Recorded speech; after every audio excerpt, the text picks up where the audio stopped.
on the sanctuary state bill. That's going to hurt him. He did it for you. Oh, I guess all those visits to the coffee shop finally paid off now, didn't they? So next thing and now the mayor, that horse carriage and buggy whip manufacturer, that corrupt too, mayor named Pat Fury, who aligns himself with brown supremacists, he's not too popular either.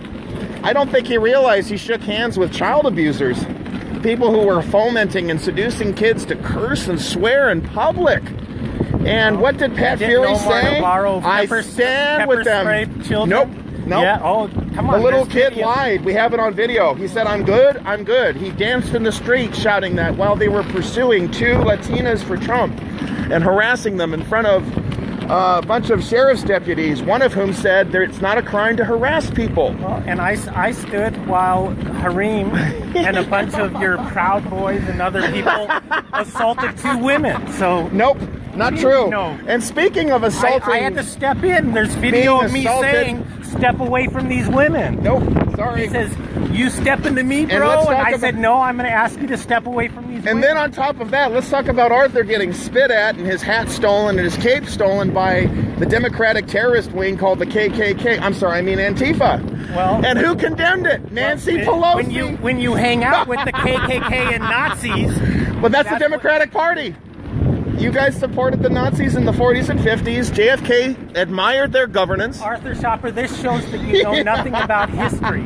You know nothing about the Civil Rights and Voting Rights Acts of the Republicans. 1964 and 1965. Which wouldn't have passed without Republican votes. That was Lyndon Johnson. Who, in the other hand, was using the Great Society to re-enslave blacks into dependence on the government when he said, we'll have those N-words voting Democrat for 200 years. But thank God he was about 150 years off. It's ridiculous. Nope, it's true. And, let me ask you this. We got to stop the ban on MHF. It's total insanity. Here we go. Oh, I don't have to sign. Thank you. Excuse me. No hidden tax. I couldn't agree more. I don't know if you were the one who sent the email or somebody else, but I'm glad I know. I have friends of mine who are coming from the other side of LA County, so I'm not hungry. I think, water would be good, though. Thank you so much. Okay. Yes. 5 out of 7 city council members oppose the ban on MHF. Stop talking for a minute. Oh, geez. Someone's angry. Let me ask you. I'm not angry. It's just you never shut up to let me get a word in edgewise. Oh, you're against freedom of speech, too. Oh, my God. Trip him. Don't worry, John. I'll be polite.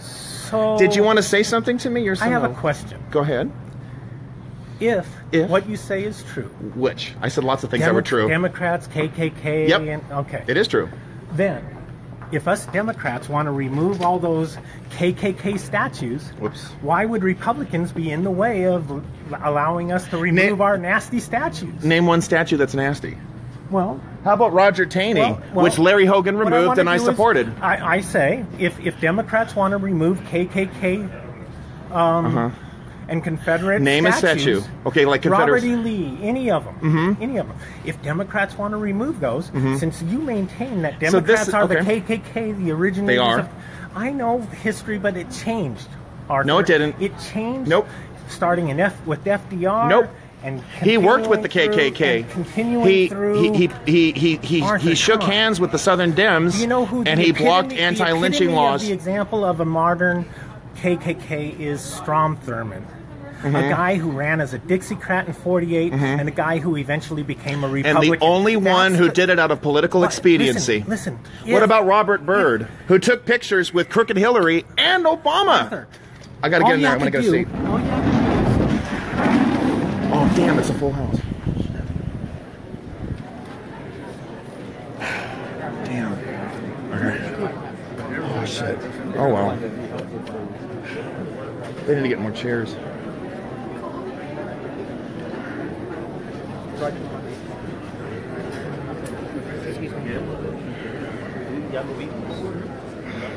Are any of these chairs available? Sure, available. Okay, thank you. Okay. Or how about here? Are you saving these? No. Okay, I'll just sit here. You know what? It's 3 cents. You can be done. Okay. Poor Jimmy. I know, John. Yeah, Jimmy Gow is still mad because I'm not like the previous BCR president. I don't make nice. I'm not afraid to be confrontational and say some harsh truths about the Democratic Party. So really quickly, folks, I'll try to wrap this up. This is a working group. We've got the ACQMD, and I don't know what all the letters represent, sadly. But this is another unelected governing board that is looking into raising another tax on us, which is just unconscionable, and phasing out MHF, which will pretty much shut the refinery down in the city of Torrance. We'll lose a whole bunch of jobs, our gas prices will spike, and we won't be any safer. So I'm very much opposed to this.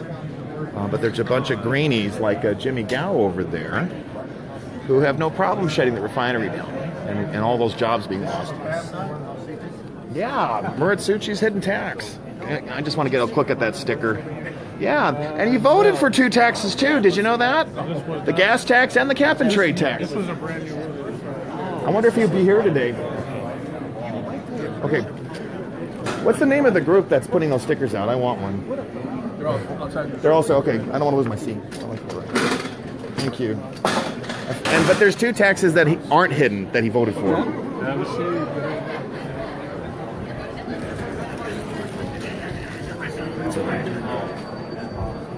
Hey, what's up, Fire Marshal? He knows my name.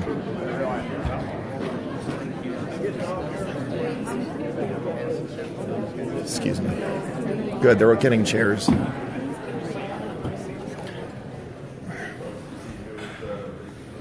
Okay. Yeah, I have a business card, so I'll just get my business card.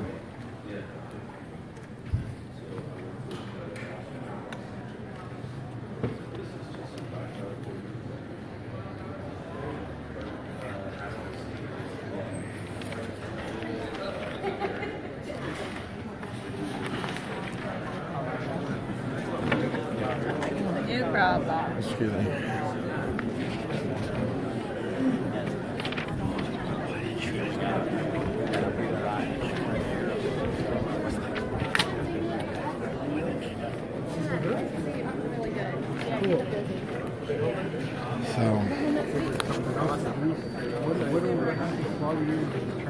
I didn't get a sticker, but that's all right.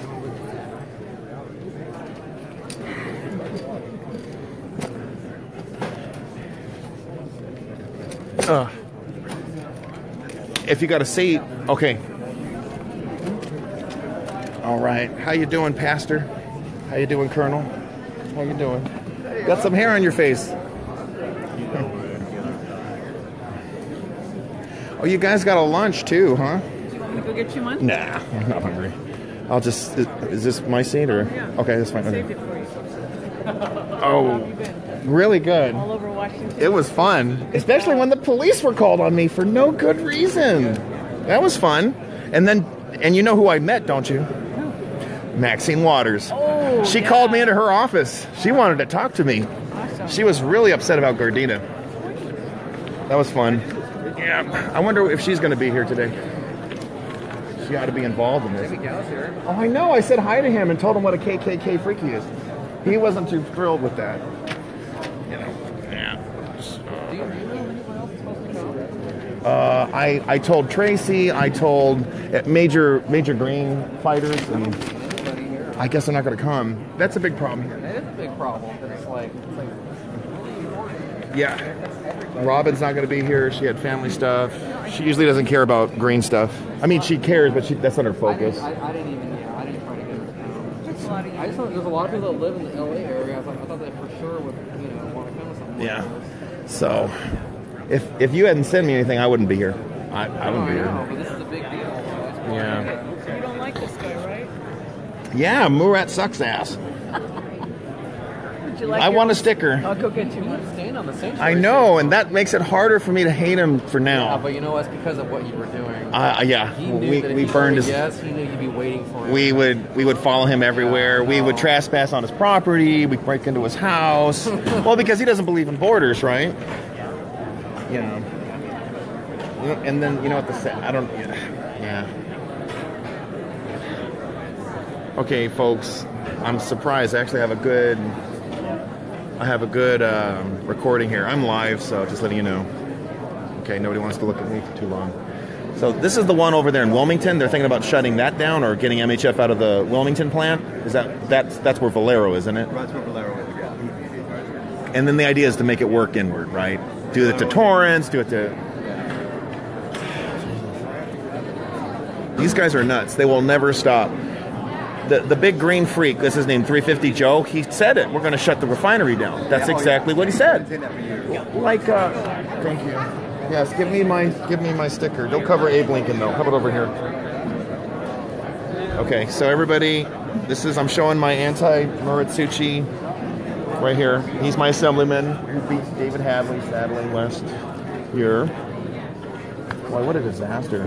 I think we're going to have to see like a total upheaval in this state. And it's not going to be on party lines, unfortunately. Things are really good, though, in Cudahy. We got a lot of support from the people, you know. I'm trying to, like, yeah, that's really nice. It's really cool. You have Eden and those other brown supremacy types, and everybody boos them now. Even when they play the race card, it's like nobody believes them anymore because they see. And I was wearing my Trump hat, my Trump cape, and they all came and said hi to me, and they didn't care. Wapner's up for re-election next June. And Paul Leon. Okay. Who's the mayor right now. Yeah, I know. Paul Leon, who never stops complaining about the assembly race he never won, and I helped him in that assembly race when he was an independent too, and all he does is cry. It's very frustrating. Is it true he had an affair? I don't. He stepped out on his wife? I don't know much about him, but the last time I saw him, we taped him, he was talking about getting us out of our cars. Yeah. What's the matter with these people? He said transient-oriented development. He doesn't even know how to say it right. Yeah, that's very frustrating. Hey, there's the big... Would you come with me really quick? Okay. Yeah, and that's the big green guy who, like, was trying to protect Al Muratsuchi when he wouldn't answer my question why he thought it was okay to let boys go into girls' bathrooms. And Al kept mistaking the hat I was wearing with the Nick the Greek hat, which didn't have Make America... Oh, he doesn't want to... Why does he get to sit here and no one else does? Oh, he's with the Sierra Club. What kind of a car do you drive? Do you drive a car with a lot of gas, too? Tell us, what kind of a car do you drive? That's an interesting container. That is an interesting container. So, do you want to get us out of our cars, too? So boys can go into girls' bathrooms, but we can't drive cars. Is that right?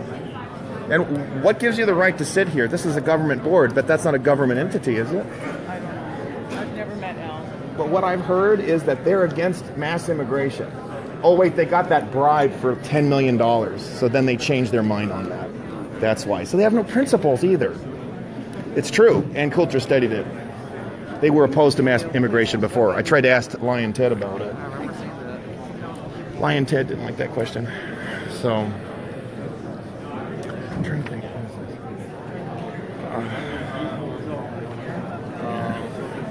Why are unions up there too? Where's the business people? Do they get anybody? Let me take a quick look here. Okay, so we've got environmental economic balance, Torrance, the Torrance area. Look at how she ran away. Okay, Torrance area Chamber of Commerce, Valero, Torrance Refinery, Western Petroleum. Okay, so we got some business people. Al's not going to be here? That's too bad. Wonder why. Who's Andrew? Either you, Andrew? Okay. So look at all these big muckety mucks. Planning manager, executive officer. Who are these people? I didn't elect any of these people. I didn't vote for any of these people. Okay, that guy's on the city of Torrance. I know him.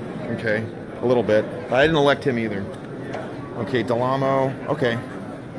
And we talked about that guy. And we got 2 labor unions. Okay. What's up? So what do you think of West Virginia? They're upholding right to work. The Supreme Court shot down the challenge to it. Any thoughts on that? Is that your age or your IQ? I guess it's your IQ. You're on a government board and you give me the middle finger? You act like that in front of your children? Wow. Oh, Lord. Are there any adults at this table? I guess not. Triggered that poor guy. Oh, poor Kevin. His name is Kevin Norton, everybody, and he works for the IBEW Local 11. So give him a call. Do you know how to count? Beyond 1, 2, 3? Hey, why don't you sit down? That's why he's a labor, I guess.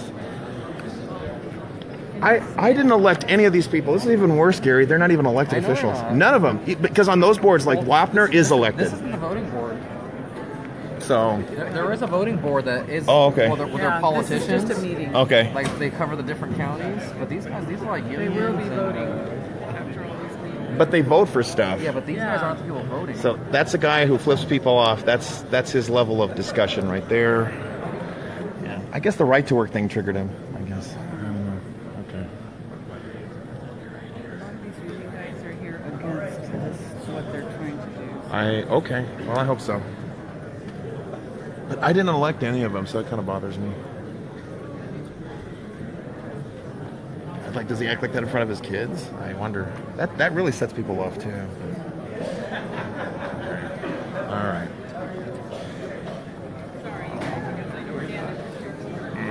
Okay. Can you hold that for me?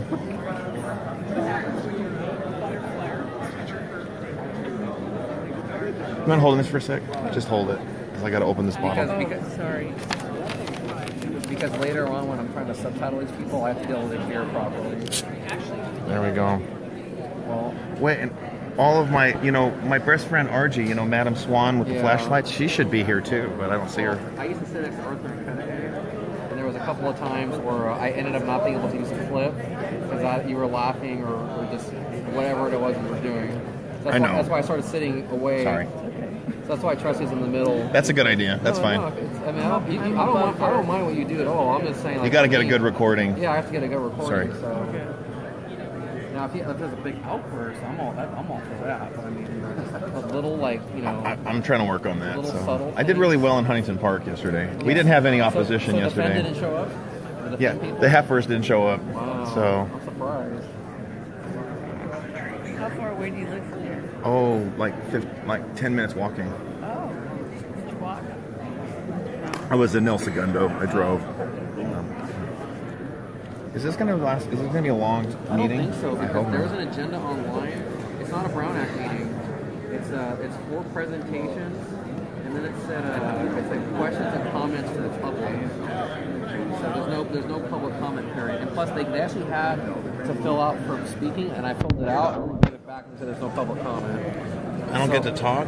Well, there is a microphone right there, so I think we are going to get. No, like he's got to soak in his I don't own think it's little. like a 3-minute, non-stop. I don't know what they're going to do. Who is? I think the guy is on our side as far as the Okay. overall goal. Well, if I'm wrong, I'll apologize. Well, it's because they want to save their job, so sometimes their agenda. Then they need to stop giving money to Democrats. I know they do, but sometimes their agenda coincides with ours. They were trying to pass, the SB 100, the 100% renewable. The unions killed it. Yeah, so there you go. So sometimes they do help us out. Sometimes the unions are our friend. For some reason. I would never get into that. I wouldn't either. Too many. But I would, no, I know, but I would definitely. I give credit where credit's due. You're right. I mean, and Al Moret sucks ass. He abstained on Senate Bill 54. He's afraid of you. Good. Unfortunately, he's still in office. Good evening. Welcome to the working group number 6 for our proposed Rule 1410, hydrogen fluoride storage and use at petroleum refineries. We are the South Coast Air Quality Management District, so if you're meant to be at a different meeting, I can't help you because I don't know anything about, Torrance. But anyway, in the meantime, however, we do have some people standing back there, and the fire department says that you're blocking the fire exits. So we're going to get you guys all seated. We do have seats over here on the left. We got some seats over here on the right. Any of those, I see some empty spots around. You're going to have a guest. You're going to have a neighbor. So we need everybody seated if you don't mind. Unfortunately, if you're not seated, Dave may have to eject you from the meeting. You're going to get thrown out. That's the fire marshal. He's the black guy over there. He's our fire chief. Not in Dave because he's doing his job.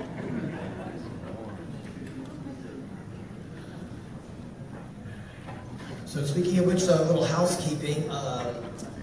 There are restrooms right outside to the left and the right, depending upon your gender. And obviously hear that? exits you can obviously see. And these kind of situations. So what's your gender? Do you change from day to day? I'm the Deputy Executive Officer at South Coast in the Rules Division And if we can just keep remembering, when people come in, like, let's not block the emergency exits in the back. There are enough still open seats to the sides. There might be some open seats inside, so let's try to sit down where we can. So we have as we mentioned, we have a very large crowd tonight, and this is a working group meeting. And typically, if you haven't been to our working group meetings before, it's a conversation. This isn't a public hearing. This isn't a place for, quote, testimony. This isn't a public workshop as required by state law. This is meant to work through very specific issues in our rulemaking process. We have several items on the agenda. We have a presentation by AQMB staff on our where we are in the rulemaking, but before that we have a couple other people on the agenda to present their perspective on certain aspects of this rulemaking. When we get to the AQMD presentation, there's a discussion that we'd like to have the working group focus on today. There's a lot of different aspects of this rulemaking. This is the sixth working group. We've had a lot of discussions on HF, the safety of HF, and alternatives to HF. What we really would like to discuss tonight and stay on topic with the working group is, again, if our board decides to do some phase out of hydrofluoric acid, like what is the timing by which the facilities would need to make that transition? We want to have a productive discussion on that. So the other discussions we've had in the past of if and how, I think today is a discussion of when. If we could try to stay on topic, that would really help the discussion and help everyone get home at a reasonable hour. And as a working group, again, it's not public testimony, so we generally don't use speaker cards like these. But with so many people here, I don't think we really have a choice. I think we're going to have to use speaker cards just to make sure everyone gets a chance. We'll see how many we get, and we may have to have a 2 or 3 minute limit because I think we can have the facilities till 8 or 8:30. We probably need to wrap up by 8. So while working groups are generally discussions and back and forth, it's going to seem a little bit more like testimony and a hearing, but it's only to keep it orderly. The other thing we've mentioned before all our working groups and meetings is, there's a lot of emotions and opinions behind some of the actions that a regulatory agency like ourselves take. We want everyone to be sure to be respectful of other people's opinions, of other people's time, of other people's space. And if we do that, again, we can have an orderly meeting. The goal of working group meetings is to gather information from working group members, from the affected facilities, from the public, so we can do a better job in rulemaking. And I think we can get there tonight. So with that, I will turn it back over to Mike. Susan Nakamura is on the agenda. She's caught in traffic. She should be here momentarily. But, we'll get started, and I'll turn it over to Mike to do introductions of our first agenda. So if we do start passing out cards, what I'd like you to do is indicate which item on the agenda you'd like to speak to. Everyone doesn't need to speak after item 2. But we'll see what we get. If we just we need a couple comments after item 2, because there will be working group discussion, we can do that. But if we get a pile of comments for each one, we may have to wait to the end. I just want to see how it goes. So there will be people passing out cards, and if you can indicate which item on the agenda you wish to speak to, 2 or 3 or 4, we can kind of get a gauge of how to organize the evening. And there will be cards. There's people walking around with cards if you'd like them. But again, we want to keep the discussion, the comments on topic to the particular agenda item, the particular topic for today of the working group. So Mike, why don't you go and introduce the first presentation? Actually, what I think what we'll do is, because we have such a large audience and you guys may not be able to see the name cards up here of our working group, I think we'll just do a quick go around for the introduction. So again, South Coast Air Quality Management District. Air Quality. South Coast AQMD. Air Quality Management District. Heather Flower, Program Supervisor at the AQMD. Gordon Schrape, Senior Field Specialist, California Energy Commission. Andrew DeBlock, Council Assembly Member, and Alvarez Suchi. Ron Cho with the American Petroleum Institute, on one of the speakers. I'm Rachel McCann, Western States Petroleum Association. Adam Webb with Torrance Refinery. Eric Myers with Valero. Donna Duperon, Torrance Area Chamber of Commerce. I I'm Jerry Sependi, the president of the California Council for Environmental and Economic Balance, which is a nonprofit trade association of labor, business, and environmentalists. Dan Martin, IBW Local Levy. Dave Kent, United Steelworkers Holdings, 75. Al Sattler, Sierra Club. Maritsuchi Puppet. Sally Hayati with the Torrance Refinery Pension Alliance. Oh, God. Chair and Gileno Action Committee. What is she doing there? Good evening, David Dumay, Deputy Fire Chief, City of Torrance Fire Department. Well, Autumn Japarian, City of Torrance, City Manager's Office. Manager, yep. Lou Guaccio, Control Administrator, City of Los Angeles. Sarah Tongler, Los Angeles County Business Federation, also known as BizFed. She was a staffer for David Hadley.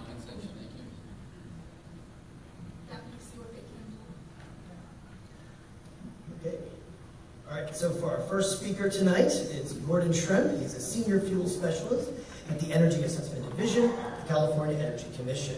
We're doing a presentation on potential transportation fuel supply and price impacts of an HF ban. Who? Where? Thanks, Michael. Welcome, everybody. Just a little bit more background. We got to confront her California afterwards.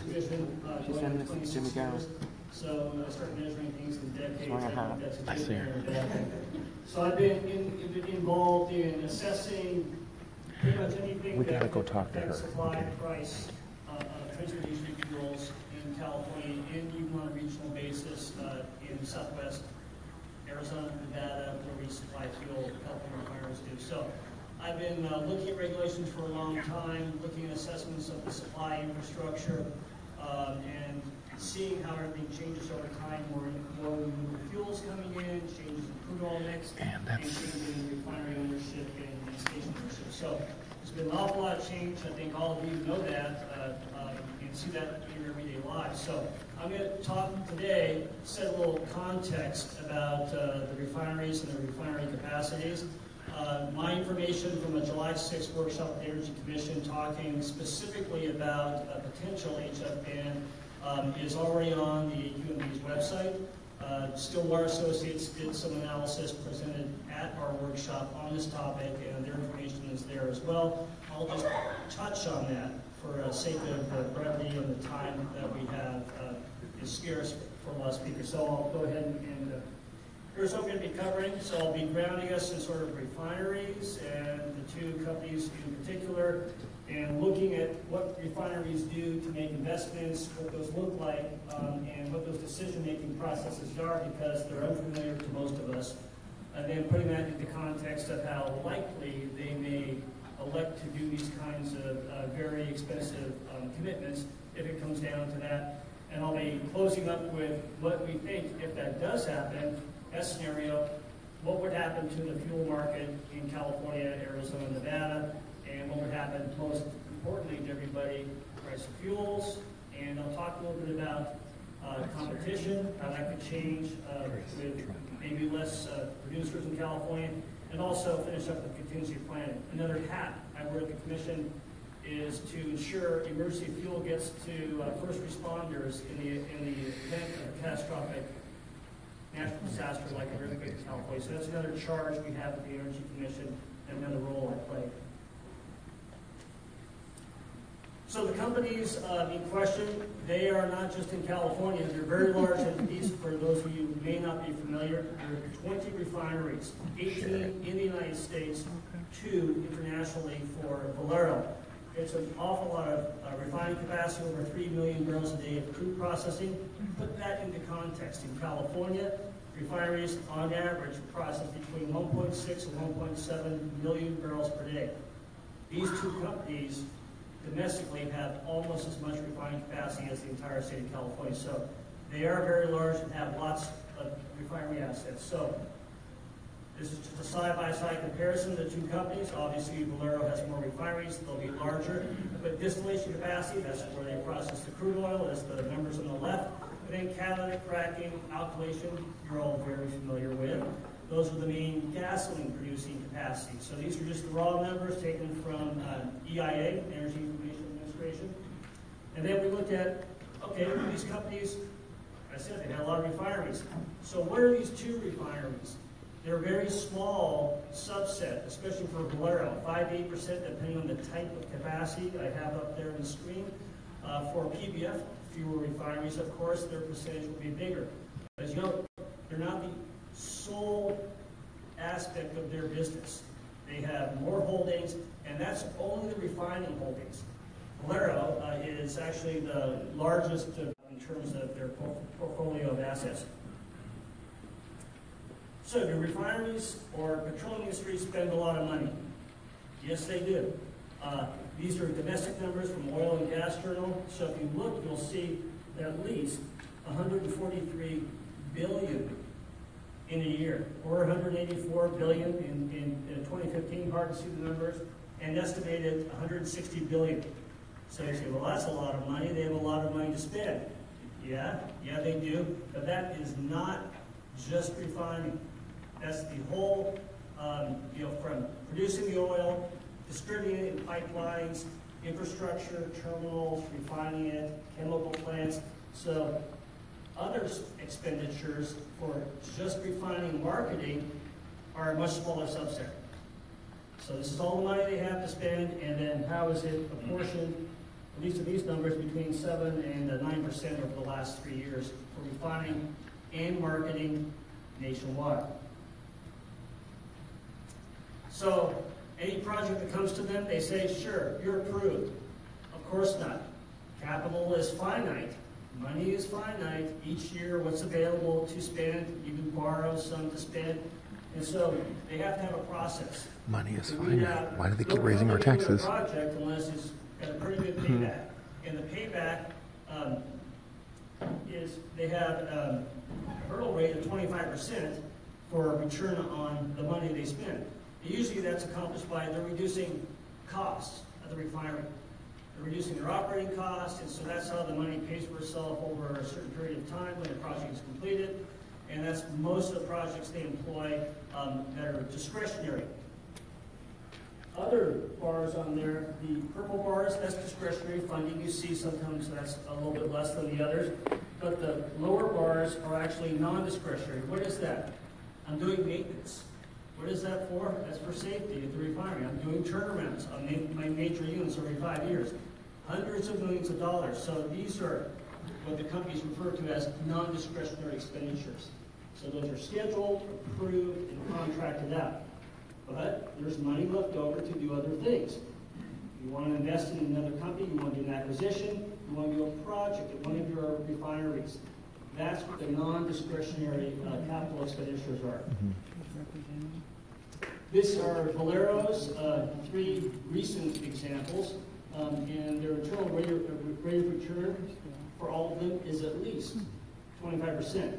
That's the internal guidance of the company that you can't come to their board of directors unless you have a project with at least that kind of rate of return. So as you see, these 3 recent ones, 25, 45%, and 50%.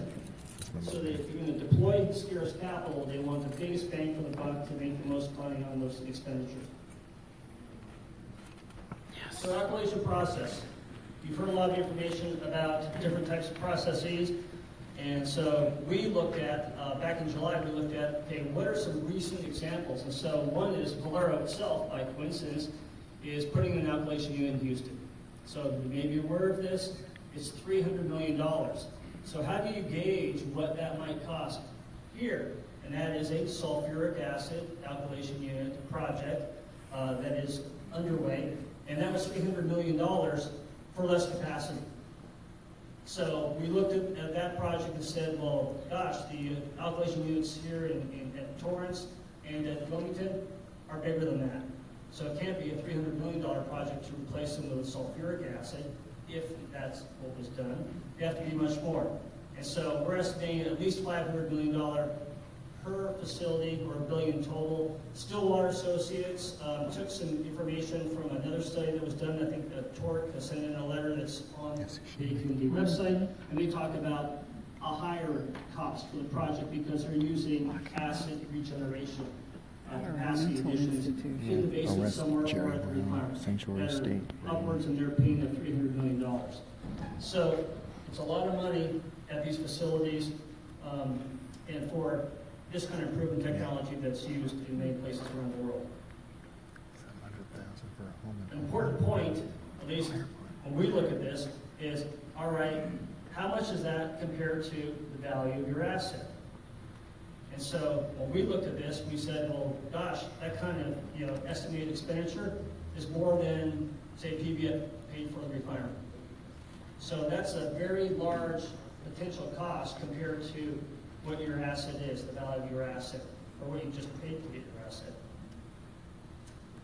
So a lot of us don't work in the refining world. A lot of us certainly don't make refinery investment decisions, know intimately what costs are. But most of us do own a car, have owned a car, do own a house, or are looking at buying a house. So I put some of these sort of cost adjustments in perspective and say, if you were actually had your car and you replaced your transmission and it actually would cost as much as the entire car, of course it wouldn't, but let's say it did. You went to the bank and you said, hey, I want to get a second to do that. And the bank give you the money? Probably not. You're still car payments left on that, and now it's going to be, you're going to owe more than the value of the car. So likely not. You own a house, you want to replace your HVAC, it's going to cost as much as your house. Of course it wouldn't be that way, but for this kind of example, would a mortgage company give you that money if you already owe more money in your house, and now you're underwater by a tremendous amount of money? Likely not. They would not decide to lend you that money.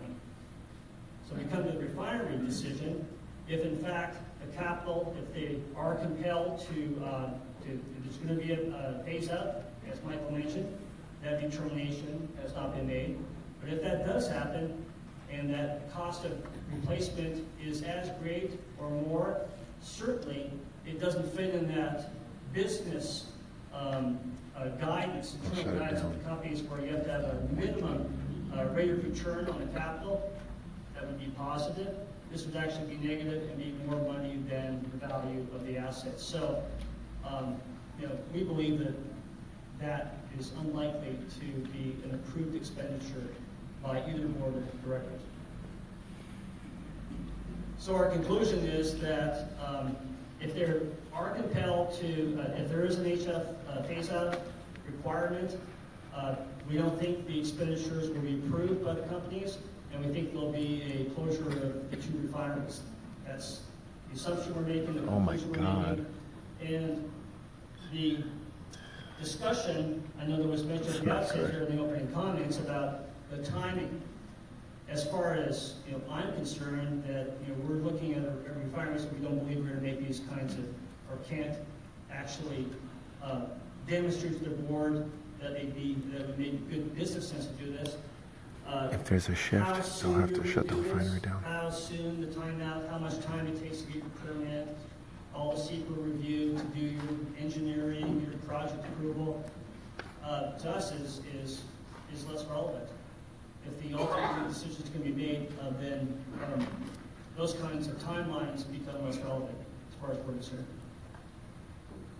So based on that conclusion, look at the supply, we think of the supply impacts and the price impacts that we're all interested in, if in fact it does come to that. Give you a little bit of comparison. The West Coast is a relatively isolated transmission fuel market. California is isolated even more. There are no pipelines. We get fuel from outside. The pipelines only go one way to Arizona and Nevada. We're balanced as far as fuel supplies go. We're sort of balanced. We don't really need a lot of fuel to come in from outside. Refineries in California produce enough for our own needs. They're about 10% of what they produce leaves to go to Arizona and Nevada primarily, some foreign exports. And so we don't need that. However, if we have a significant unplanned outage, no pipelines are going to push a little bit more here. It has to come from outside. And it has to come from a little bit from Washington, but foreign sources, Eastern Canada, that's weeks away. So over the years, significant outages usually result in price spikes. Yep. It's inevitable. The market prices rise. They attract more expensive imports, but it takes weeks to get here. The damage is done. And the wholesale prices go up, and retail prices go up immediately. So we all pay more because of this isolation. Is it that way everywhere? No, not really. So if you look at Path 3 of the Gulf Coast, you've heard their RV went through there, wreaked some havoc. Unfortunately, people lost their lives. Yeah. But that area is a very large net exporting, very large refining center. They export twice as much as they consume. So when there's a significant refinery outage there, what happens in the market? Not much. You have some price rise, but it's not like California. You look at the Eastern Seaboard, very little refining capacity, huge net importer via the Colonial Pipeline, marine imports. And so what happens when they have a refining problem? Not that big a deal. Bringing some more imports, they have lots of importers. So the markets are quite different and react differently to significant local refinery outages. Not the way it is in California. We almost always have a pretty good price spike if the refinery outage is big enough. So this is kind of a busy chart. You can look at it at your leisure. You can and you can go to our website, and we actually have a staff report, pretty detailed, that walks through all of this information. But the point is, below the red horizontal line, those are exports. Imports are above the red line. As you see, so it's got a lot of peaks and valleys. That's because of refinery issues that happen from time to time. But it's all been getting down a little bit more narrow. And this is Southern California only. We have analogous charts for Northern California. And so this is the first time we've actually shown this information. We track all of this, but we put it out there to be more useful information, and transparency is good. So I won't bother with all the details, but the dark red below, pipeline exports. Arizona, Nevada, huge. Not a lot leaving by marine vessel because Southern California is net short fuel. It must come from outside. That's the top part. Where is it coming from? And that's foreign sources sometimes, but not always. Northern California transfers. Yes, Northern California produces more gasoline than we need. Comes down to Southern California, mostly. So you look at diesel fuel, big difference. Not quite the same amount above and below, a lot below. So we're a huge exporter of diesel fuel on pipelines. So this points out other states depend on refiners in Southern California for their fuel supply. Nevada gets about 90% of their fuel from California refineries. Arizona gets about 35 to 45% of their fuel from California refineries. So they're dependent on us, and so what happens here has a ripple effect for them. The Energy Information Administration looked at the ESP explosion and how the market rebalanced. Lots of data on the slide here, but they're basically saying help came from different areas. Of course, high prices attract new suppliers that can pay for the more expensive transportation costs to get fuels back into the California market. This is a close-up of the gasoline slide that was over 10 years, more than 10 years, just to show you, make a couple of points. When the ESP explosion occurred and Torrance was unable to operate their fluidized catalytic cracking unit and alkylation units for literally 17 months, the market had to bring in supply. So where did help come from? Most of it, foreign sources. A little bit of a delay, but finally they started to come in. That's the sort of the dark blue. 46,000 barrels, at 14 million barrels came in. Additional barrels, not total, additional barrels. Washington imports, about 4,500 barrels per day over the period of time. Wow. And this is just only 9 months. They look at 2016 data. Yeah, there's some incremental imports, but this is sort of the worst of the price spike. This is only 9 months of data for 2015 after the explosion in February 18th. If you look at the transfers from Northern California, they're up about 8,000 barrels, more than normal. So the other market participants in this West Coast and international market, they saw the price signals, they got the calls from the refiners, and they helped eventually came in to supply the market. And oh, by the way, all those pipeline exports to Arizona, Nevada, cut back a little bit. And that's a consequence for them. And fortunately for Arizona, they can get some additional supply from the east, out of out of West Texas, and Nevada is getting a little bit of additional supply out of the Utah refineries into North Las Vegas. So they have a little bit of an offset, but it still has had an impact on their markets as well. But this is what the companies do. They will look at, if they're exporting, they'll cut that off. And what I didn't put on here is the change in foreign exports, which also dropped because they wanted to keep the market, the fuels here.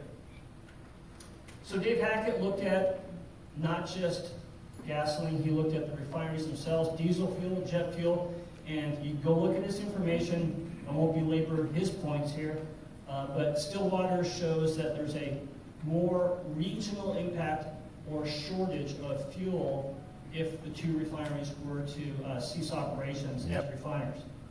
And so the red below that, not his words, my words, that the supply impacts for these two refineries, if they were to close, would be greater magnitude, longer in duration, well, essentially permanent as far as a price is concerned, and higher cost, gasoline, diesel fuel for the marketplace. So here is what happened to prices. Daily tracking in the green dotted line, you see 3 distinct price spikes that occurred in the marketplace. The other 2 middle lines are rack prices and refinery wholesale prices. They react, they push up, and retail responds immediately. And you notice crude oil, not much change. A little bit, and then kind of ease down. It's been flat in 2016, not much change. The crude oil markets are oversupplied and at low values, fortunately for all consumers and businesses. And that's because we are exporting. So looking at a permanent loss and why we think it would be worse, the amount of gasoline producing capability of the 2 refineries is 60% more than that of just Torrance. And so we don't think the impact on gasoline supply will be the same, but I think it'll be actually worse. But be that as it may, the actual 17-month averaged out to be 26 cents a gallon more than what prices would have been normally based on what crude oil prices were actually over the period of time, and also including the fact that there are additional environmental fees on gasoline we all pay now, and that's the low carbon fuel standard, and that's for AB 32 cap and trade. There's actually fees on fuel that are about 10, 11, 12 cents a gallon. So those we made sure are part of the calculation to say what were prices had been if the ESP had not had an explosion. And of course, as Dave points out, for Stillwater, there is a bigger implication for other fuels, diesel fuel, jet fuel, that would also have a price reaction, not calculated by us here. So 2 last points about a potential closure, if in fact there were to be an HF ban, is competition. And so 2 ways of looking at that is, well, what are these refineries and what's their capacity to process crude oil?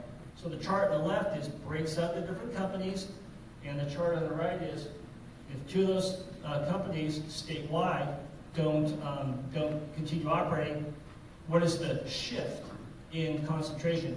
And so putting Endeavor, formerly Tesoro, I know, follow the name changes, there's been a lot of them, Chevron and Phillips 66, their percentage of crude, the ones left processing crude, goes from 70% to 80%.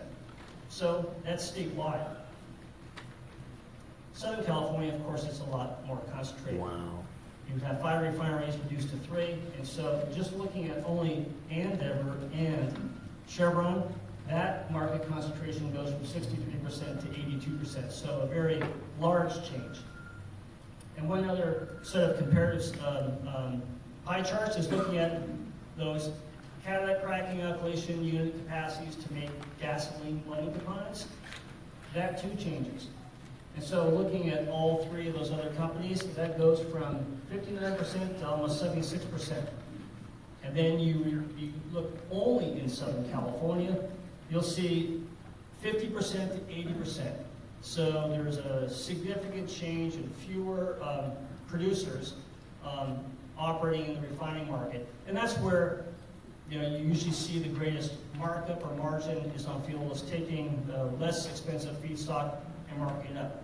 We believe imports would come into the marketplace, but who is producing them and who ultimately would import them, those characters, the market would sort that all out over And they'd time. be more expensive. So not necessarily the two companies, if they do in fact close their refineries, would be doing all of that. So last point is contingency planning, sort of wearing my hat for a natural disaster, a very significant unplanned refinery outage. We look at this chart for the Northern California refineries. Just to point out, after the ESP explosion, what happened in Northern California? The refiners overproduced. That red line, when it's consistently above the blue shading, that's the previous 5 years of data. They hadn't even produced at levels that high. They were certainly motivated with higher prices to overproduce, barge and product tanker more to Southern California to help with the hole in supply created by the ESP explosion. So this is essentially sort of the same data, hard to see. You'll be able to see it better in your copies.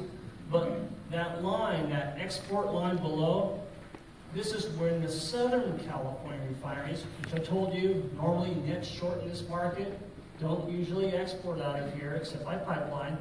You see instances whereby they do. Well, what's going on there? Significant refinery problem in Northern California. So they overproduced on occasion and sent supply north.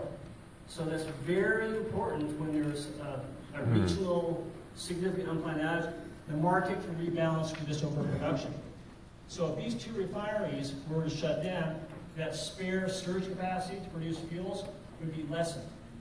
So that's a concern from a contingency planning perspective, as well as if there's a catastrophic earthquake in Northern California and where we would lose most of our refining capacity for a period of time. We want help from Southern California. It's the closest source of supply to get in here. So we don't think that surge capacity in Southern California would no longer exist. They'd be a much larger net importer. And that's my final slide. Be happy to respond to any questions. That's where the mall is now. All right, thank you. So we'll first open it up to questions again from the working group, and then after that, I have 3 cards specifically for on topic for this item number 2. So any questions from the working group? All right, Sally, yours went up first, and then Adam. What? Okay, Adam. Do you want to talk on this one? Thank you for that information. I had a quick question. The 20 Actually, no. cents a gallon you were referencing, does that include the additional gas taxes that are coming into play starting in November and beyond for new regulations? No, it does not, because we're excluded from the calculation. Okay, Sally, are you ready? So thank you for sharing your experience with us. I think one thing I want to point out is we do need someone with experience in estimating the cost of a natural disaster, like a significant HF release, both the human and the economic cost of that, of not removing HF and MHF. But I realize that wouldn't be your area of expertise. But it seems like something maybe the energy part might be interested Torrance Refinery in. Action Alliance, they're a And you Democratic mentioned front group for Taylor. investment decisions and approved projects, and but I heard a lot of discussion about typical investments, but I'd like to see some assessment of some other more relevant decisions. For example, in November 2003, the South Coast AQMD adopted Rule 1105.1, which toughened emission standards for refineries, ammonia, and fine particles. This precipitated the need of fluid catalytic crackers, precipitated the need to create electrostatic precipitators and such to clean. So that was a very expensive mandate. The rule applied to 6 refineries: ExxonMobil, Tesoro, BP, ConocoPhillips, Valero, and Chevron. in El Segundo, although Chevron actually went ahead and put it in place without waiting to be forced. Torrance was the very last. So ExxonMobil's ESP reportedly cost $300 million in 2008, so that'd be greater in today's dollars. It stood 12 stories high. It still has. It had to be built in a remote staging area of the refinery and moved to its current location, which is something pretty innovative when the refineries have to innovate. They do modular construction was used. So, like the HF replacement, this replacement of older pollution control equipment was sort of the first, the largest piece of pollution equipment ever constructed for the refinery.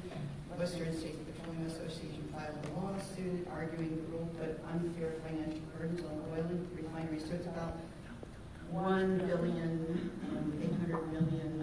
or so for all 6 refineries. So, but it lost. It lost the lawsuit. ConocoPhillips chose to use a more innovative design and so forth. So, what rate of return did they get on their ESPs?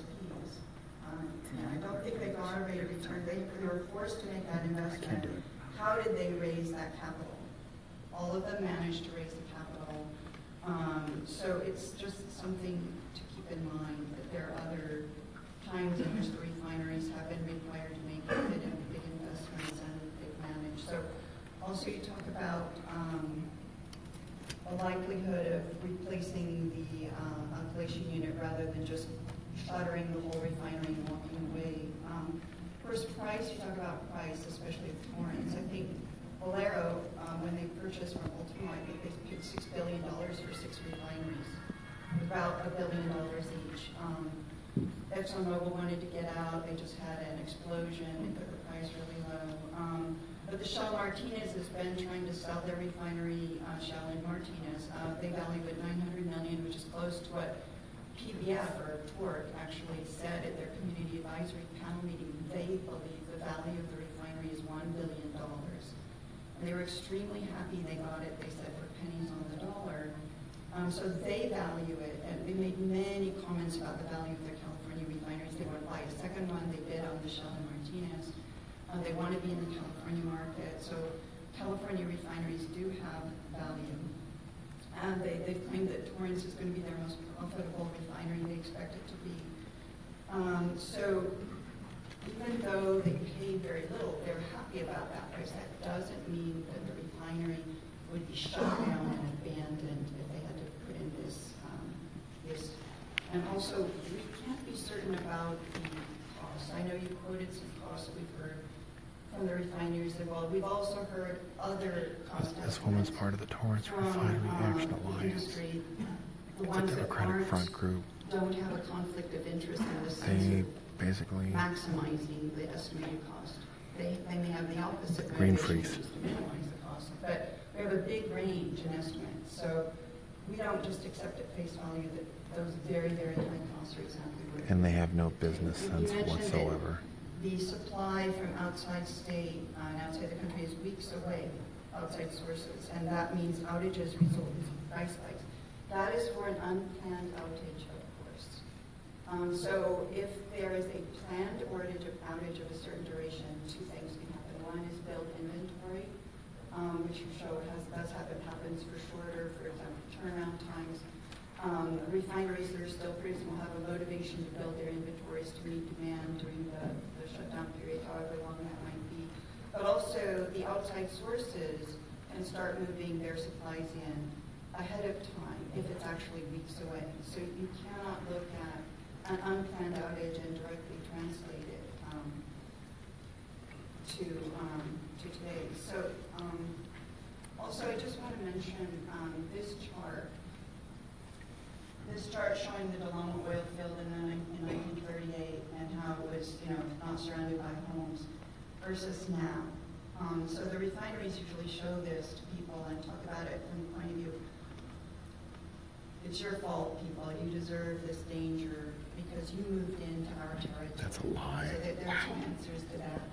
One is that there have been some industries that believe that they need a buffer around their facilities, and they actually purchase land and maintain a buffer. Or the cities or states insist on that buffer being maintained. That was not done. Arrogant. Second, the alkylation unit wasn't put in until 1966. So HF moved into our neighborhood. Those homes were built there long before it was there. There are lots of subdivisions around the refinery that are from the 50s. HF moved into our neighborhood. We didn't move into theirs. So don't really appreciate seeing a chart like this from a government agency. It's like it's be quiet, residents. You asked for it. Also, a third aspect you've got to remember is, are people informed? If people are giving informed consent about a hazard, that's one thing. Even then, you can make an argument that they don't have a lot of options in terms of where to live in a place like South Bay.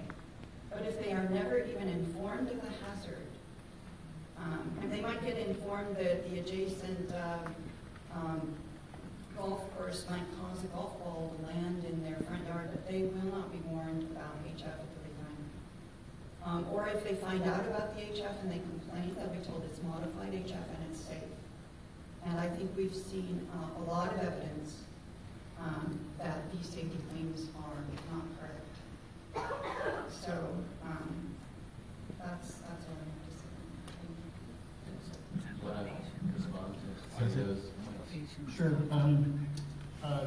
Thank you, Dr. Hayati, for your comments, and I'll cover 4 of them. So I'm sorry that that was your takeaway from these 2 photographs. My takeaway, because I look at petroleum history a lot, transportation fuel history over the years. My takeaway on that is the miraculous change that has occurred. I look at circa 1938 conditions for people working there, people living there, and I wasn't there, but I just looked at that photograph and go, well, that doesn't look too good. The photograph in the bottom right is not showing houses. Too bad you live next to that. That's the same area now. My point in these 2 photographs is the miraculous change that has taken place with an industry extremely dirty for people working there, people having to live near there, and how that has changed in an unbelievably good way. A lot of people today have no idea how dirty the industry was, no idea what the oil production derricks and fields look like, leaking pipelines. They have no idea. So the intent of this photograph is to show significant improvement. And so, my apologies. No apologies. But I want to say too that that's what we're doing here. So we look at that picture on the bottom and we see the unseen. So you see the visible hazard on top. The invisible hazard is a chemical that upon release can form a ground hugging cloud and move with the air, and nearly did in 2015. So I appreciate the fact that you didn't intend to convey that message. We're given that message often by the refineries and from other sources. So that's a sensitive issue among a lot of us in the community. But we are. Those are the big green leftists right there. We agree with you. We need to make one more improvement, at least. So a couple of other points you covered about sort of you're right, planned work. You don't see price spike, unless of course the refinery comes out of their significant planned maintenance late. Didn't plan for that. Now you need additional 2-3 weeks of supply. You did, as you said, bring in ahead of time and build an inventory. So we've seen price spike under those circumstances. If the refineries elect to close, it won't be the same as planned, because how that all shakes out will be likely a variety of market participants looking to bring product in. What infrastructure would one use in the marine infrastructure that's not normally utilized in this manner? How would it get to the distribution terminals? That would all play itself out. And so don't believe that people would if there were to be refinery closure announcements, would actually bring things in ahead of time. We don't think that would happen. So the other aspect about raised a good point about large expenditures for companies when they had to do electrostatic precipitators. And that, to us, is a different kind of project. It's like phasing out MTBE. It's like California reformulated gasoline regulations that came into effect. And so in that circumstances, the Air Resources Board said, we're changing our fuel, we're cleaning up our fuel, reducing benzene, reducing aromatics, reducing sulfur so you can deploy emission reduction technology in your vehicles. The sulfur won't poison your catalyst in your car, your catalytic converters. And if you want to stay in this market, and if you want to import into this market, these are the conditions, these are the fuel specification changes. And so out of that, what happened? Compelled to make modification, billions of dollars to be able to produce cleaner fuels, desulfurized, more hydrogen capacity necessary. Yep. But not everyone did that. There were some refinery closures. They could not convince their board to spend that money to stay in business in California. Pacific Refining is an example. Gone because of that. So that's a sort of a staying business. You're all in this together. And what happened is the more expensive gasoline blending components have actually increased cost for all consumers, as well they should. It's a superior gasoline quality, probably the cleanest in the world. And Air Resources Board estimates the cost to make California gasoline is 10 to 15 cents a gallon higher consistently than U.S. gasoline. So they deployed that capital, prices rose essentially permanently for everybody, but not everyone was able to make that investment. So the ESP in the South Coast Basin is another example. You're all in this together, and you either all do this, and so in that kind of, you're all going to have to comply. Expending money is usually recovered in the marketplace because they're all seeing an increase in their capital expenditure and or operating costs. In the potential HF ban scenario, 2 facilities. The other 3 sit there and go, pity, sorry to hear you have to spend a whole bunch more capital. It is a completely different scenario for those companies.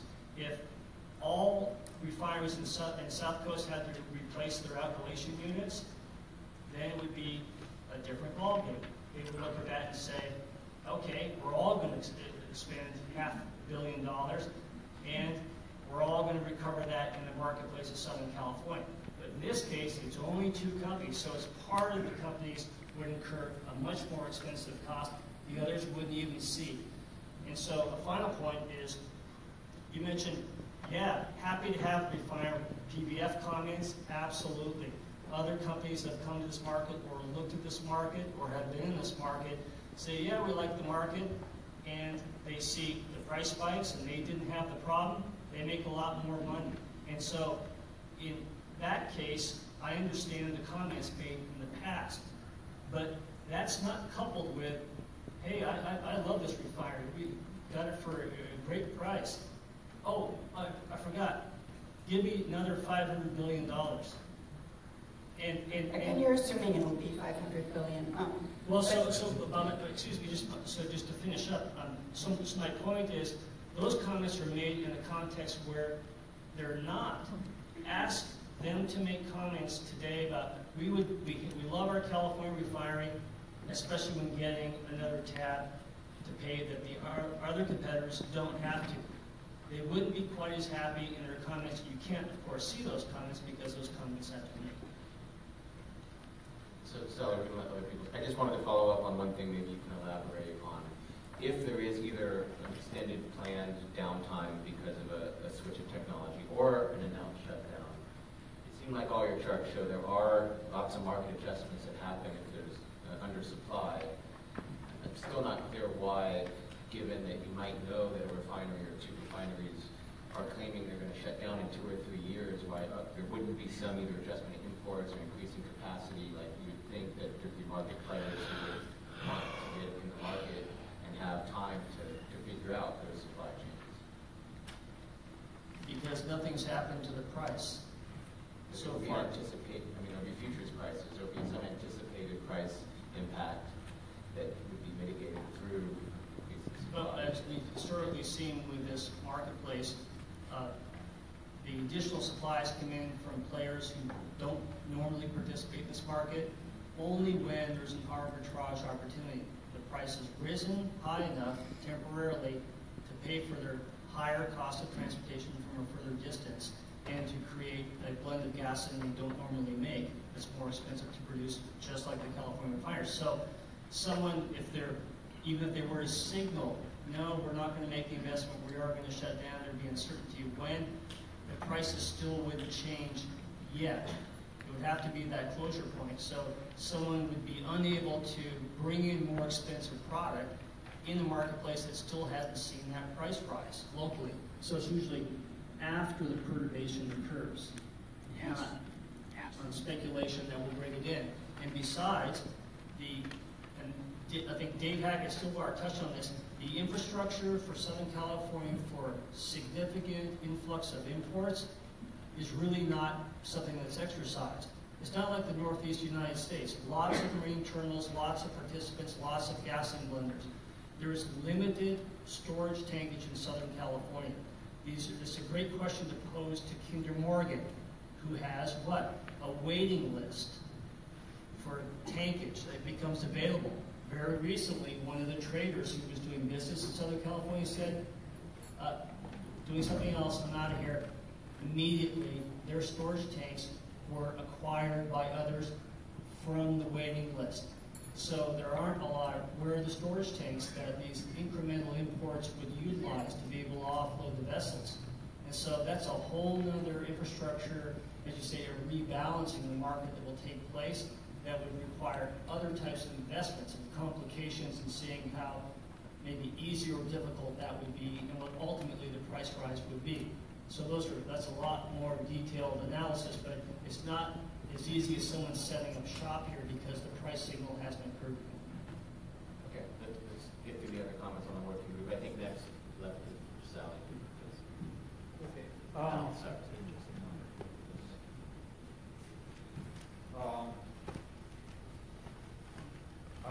I was interested in your presentation, and I was just rather struck by the low percentage of capital of corporation spending that went to downstream, as in refining and marketing. And I had to wonder whether if they didn't have market for their raw product, whether that would cause them to be motivated to increase that percentage by a little bit, which would, compared to their total budget, would not necessarily be that much, is one, and perhaps you're not the person to ask that. It's actually referring to refineries closed, and I can think of one or two small ones that have closed here in the LA area. But I was curious if you would kind of, if you could just kind of give off the top of your head, maybe it's not something you can do right now, but maybe another presentation to the next thing. What refineries closed, how many, what percentage of capacity, and what happened to price point as a result of that, which might or not be at the point.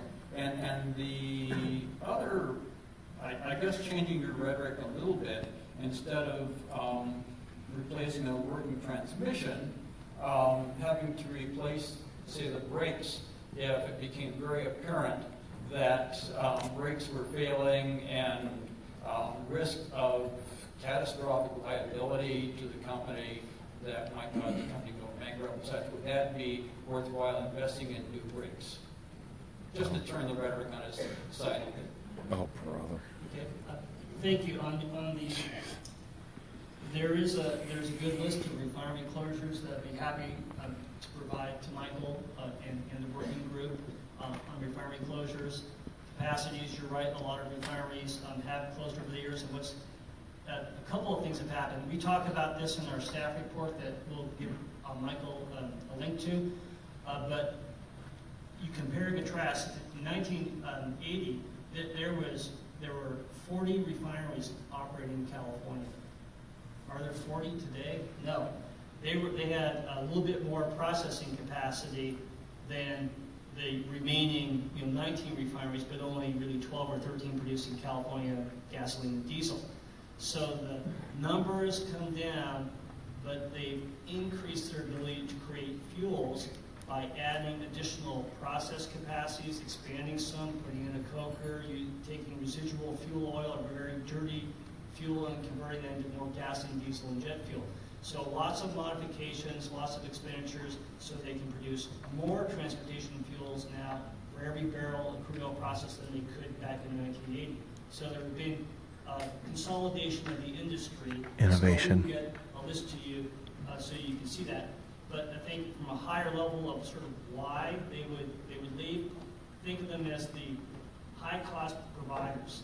That was certainly Pacific Refinery, that being Hercules, a much smaller refinery, importing a lot of gasoline actually from China, and that was their business model. So now they were forced to see much more disproportionate capital expenditure for that facility to stay in business, and they couldn't justify that with their board.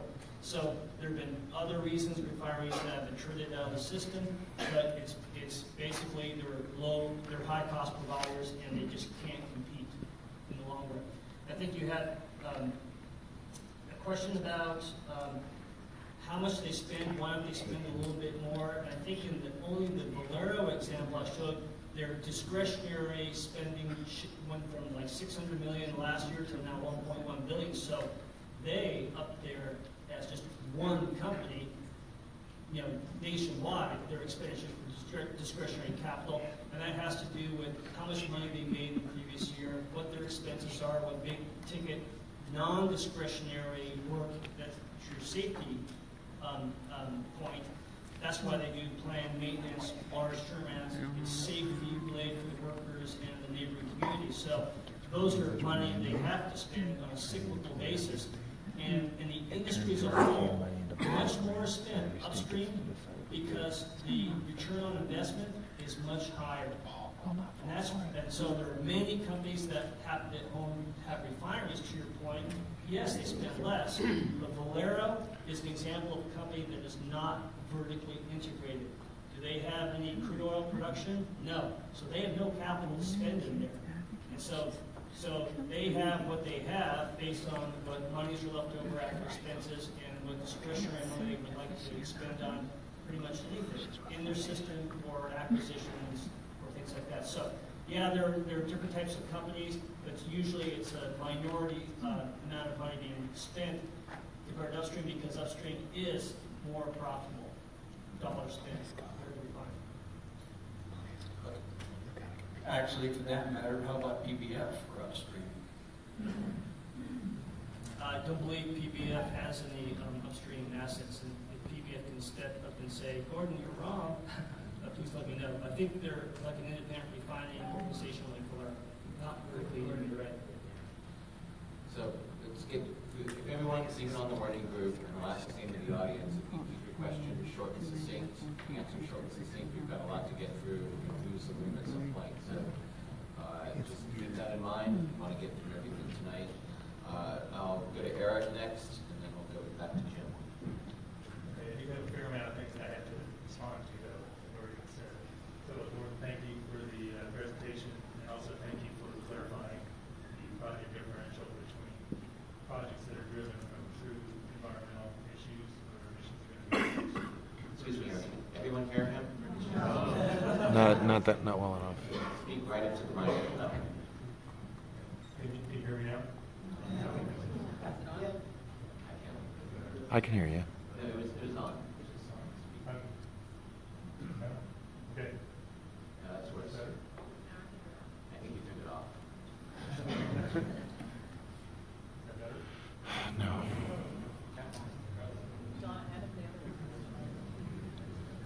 Right. Okay, it's much better. Gordon, thank you for the presentation, and like I said, thank you for clarifying the project differential drivers for projects that are driven by environmental issues that are clear emission reductions, such as the particulate emissions that were referenced, versus projects that do not have apparent drivers from an environmental or even a safety aspect because there have not been issues with the units. And I also like to clarify that $6 billion for the Valero purchases, that's not correct. It's more like $4 billion, and that's 7 refineries, and that's also large retail as well. It might even include some inventory, but that changes the price quite differently than what was represented in the comments. And also, I'd say I don't think this working group, that everyone on this working group can say that they clearly, that it's been demonstrated that modified HF is not effective, as was stated. I'll give it that. Jim? Thank you very much, Gordon. I was very impressed with your presentation and how resilient the supply of system for gasoline is in California. And we had this grand experiment when the Torrance Refinery went offline, and everything moved into place, and it accommodated that, Did you hear that?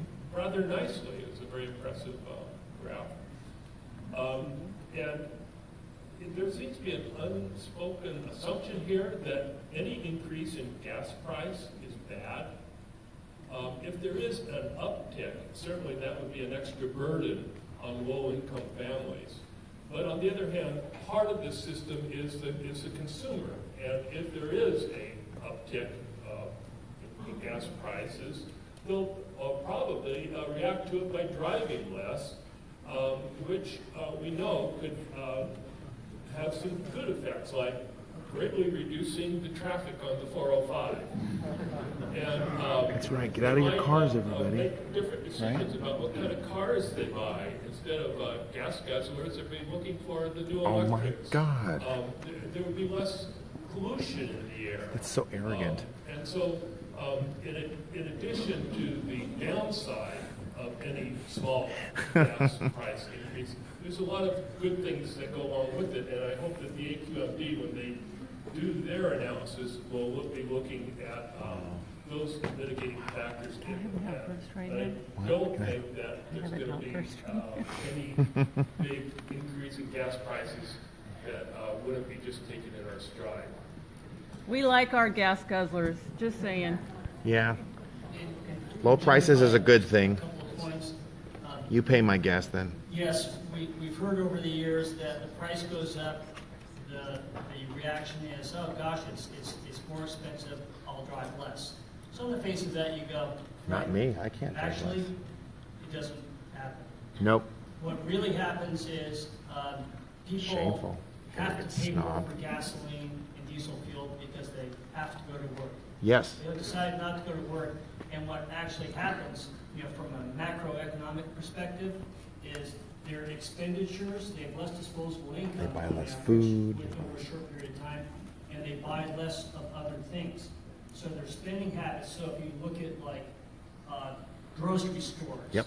Whole Foods, and they notice when there's a price increase in fuel, expenditures change in their store. Other types of expenditures, whether that's entertainment, there are changes. So the economists say that, yeah, they still have to drive, mostly because they don't have a lot of discretionary driving, so they spend less on other things. So that's an impact on the economy. Unless, of course, you lose workers. So the mother of all recession resulted in gasoline demand declining in California for 7 to 8 years. Nope. That's because we lost workers. They didn't drive. BMT dropped. And so last four years, gasoline demand is going to be going back up with a recovering economy and very low unemployment. So we see this relationship.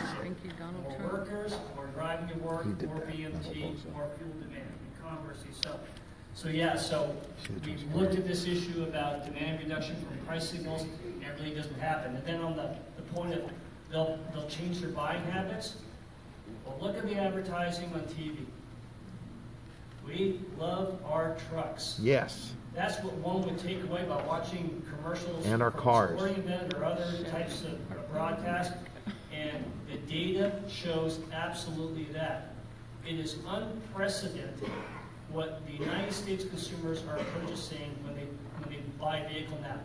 Most recent data for the last couple of months of 2017 showed them purchasing, when they do buy a vehicle, 60% of the time truck, 40% car. In fact, as low as 36% in earlier months of this year alone. And that gap that was consistent going back over a decade, very close percentage of the two types of purchases for new vehicles, has all of a sudden expanded.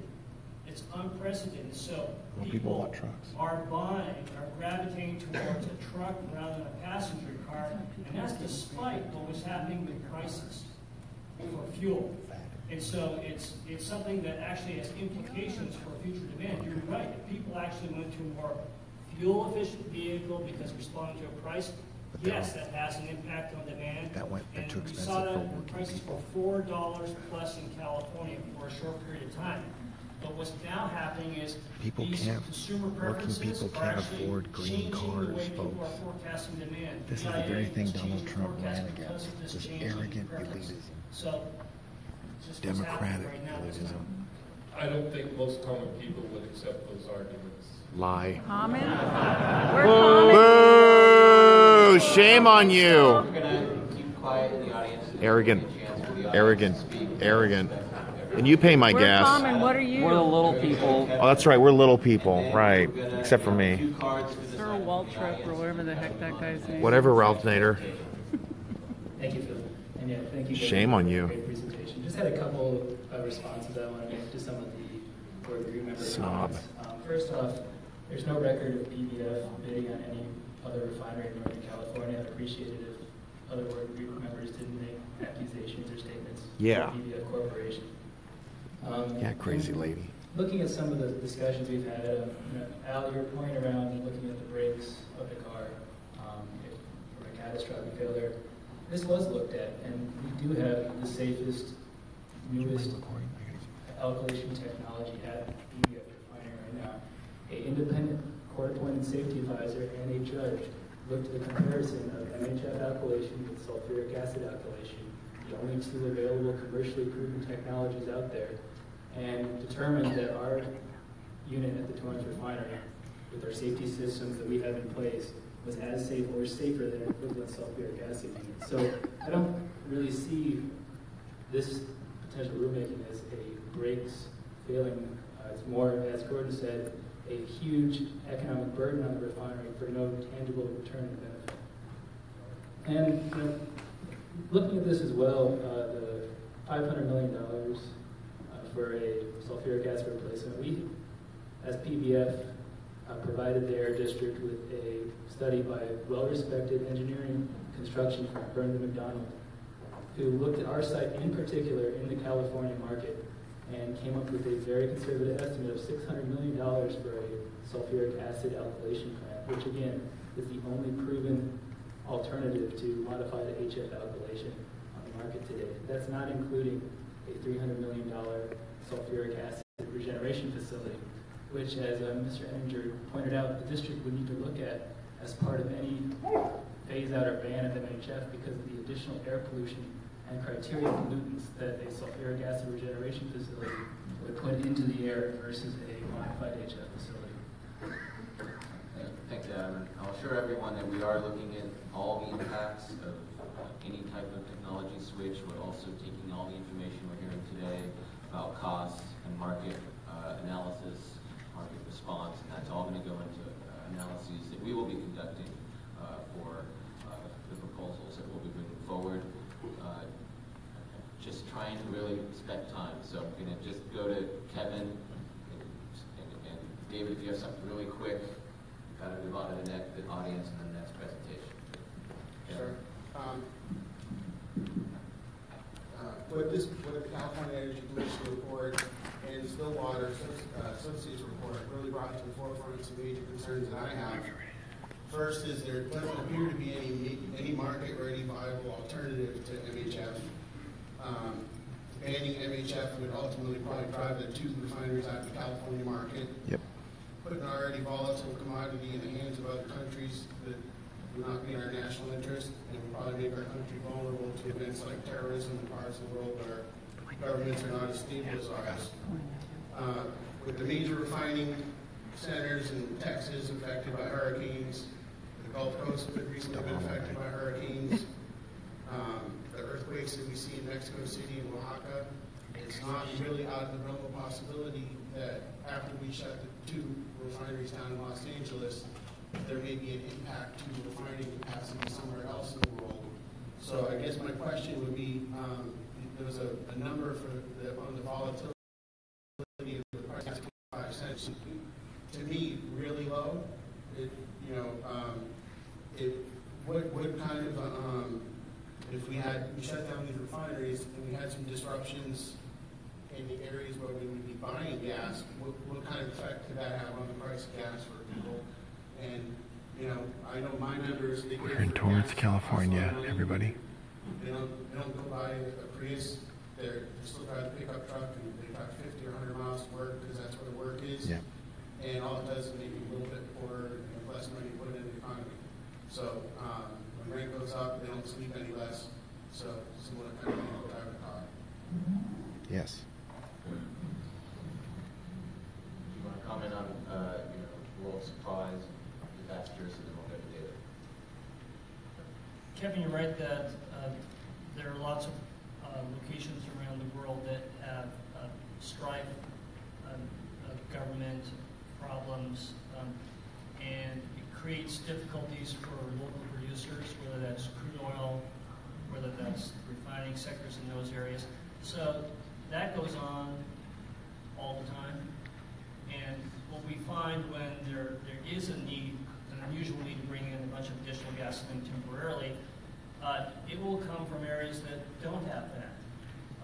And so there are lots of different producers that could make blend up some California gasoline or more normally components, the ingredients, and ship them here.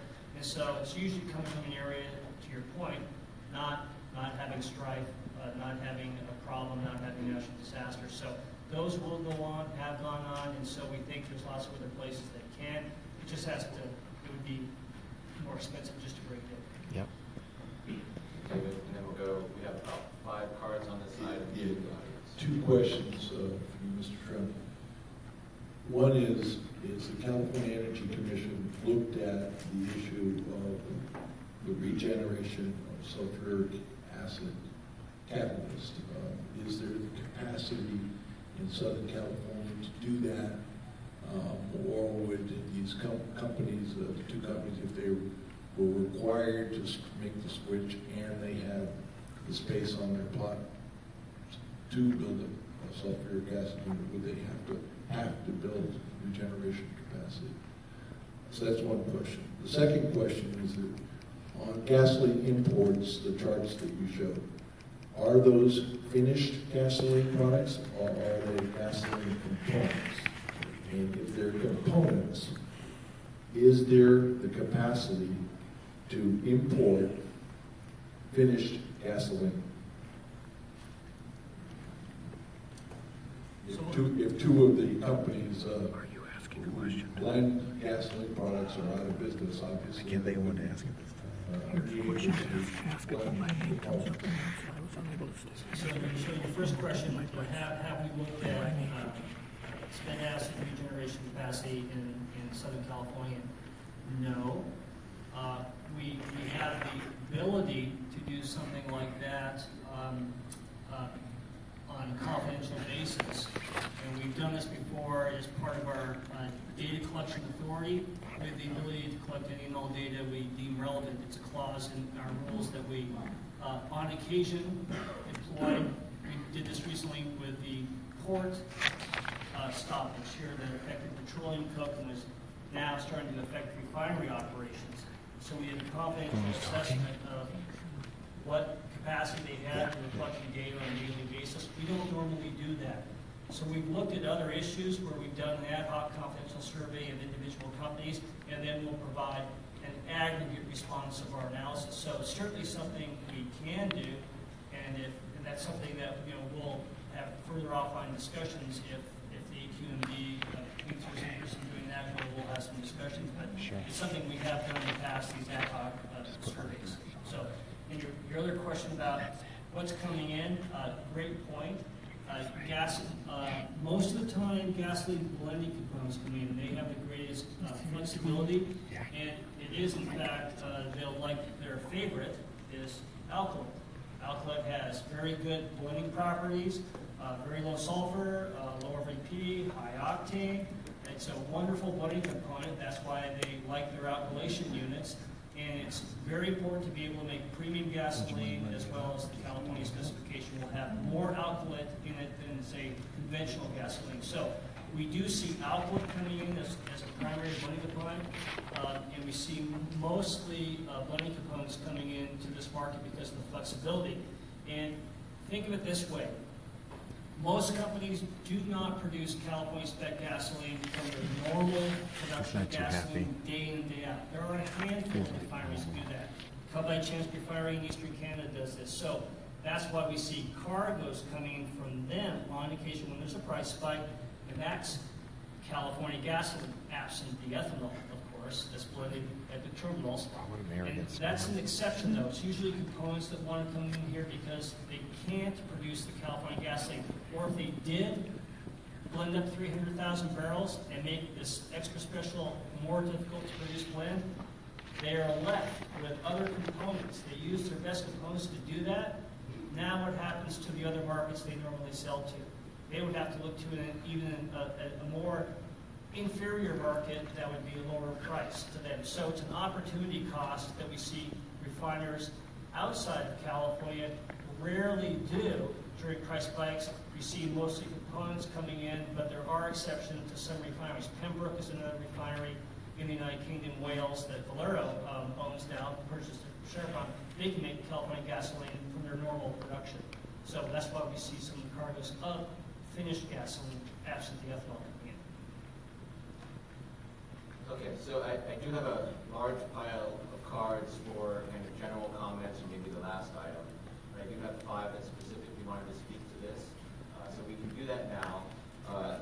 Kindly ask you to maybe limit your comments to 2 minutes or maybe 2 questions of people on the working group. And then I'll call your names before you come up. And then I would even ask the working group to submit your response to 2 minutes or direct responses, or we're just not going to get to the rest of the cards or the other presentations today. So if we all can cooperate, we can get through everything on the agenda and be able to discuss everything. So I'll keep time. I'll politely remind you when you get 2 minutes, but if you just had a couple questions, like you can just ask the questions and we'll respond at the end.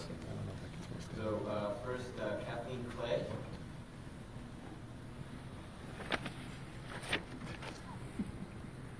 Thank you for allowing me to speak. I feel like everything that I've heard this evening may be moot in the sense that if the main reason for considering a ban on MHF is to prevent really a catastrophic incident, then all of the things you've talked about tonight would be the least of our worries. They would all happen. But in addition to that, there would be tremendous loss of life and many other problems. I think that if the nuclear power plant at Fukushima in Japan had been asked to relocate their backup generators at a tremendous expense, they would have wanted to argue against such a move and talked about how safe they were. And they were safe until an unforeseen catastrophe occurred that today makes any kind of expense of that nature infinitesimal. The kind of tragedy that occurred there is something that would have been prevented. And as a resident of Torrance, I would hope that the danger to the community and to the workers in the plants would take priority over all of these other considerations. Thank you. Thank you, Kathleen. Dan Hoffman. Good evening. My name is Dan Hoffman. I'm currently the chair for the South Bay Association of Chambers of Commerce. And we submitted a letter, I think, to Phil on August 22nd, which you should have. I have an extra copy on hand in case it's not available. At this time, I'd like to ask those in the room who support the refineries, that are members of the community, and business folks to please stand.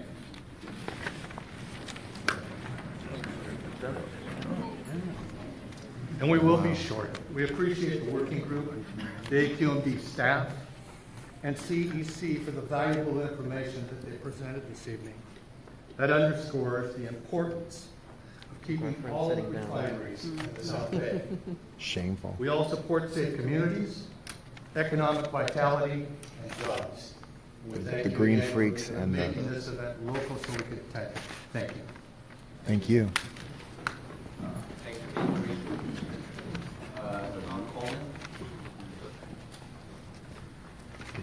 Thank you very much. Tom Coleman, I represent a company called Dan's Energy, and we provide wholesale fuel to just about any kind of business fleet that you can think of. Excuse me. We provide fuel to any kind of small business fleet you can think of. Two examples would be plumbing companies or pest control companies. So obviously there's a business component when we're talking about gasoline usage. But our largest, by far, users of gasoline are city governments and county governments. And specifically, we're talking about sheriff's departments and police departments, so there's a public safety issue here. And also, we found in past crises that these budgets are very thin. So when prices go up for the city and municipal county governments as well, it becomes an issue for them. So we just want to raise that point. Thank you. Thank you. Thanks everyone for staying on topic with this easy presentation. Peter Burgess.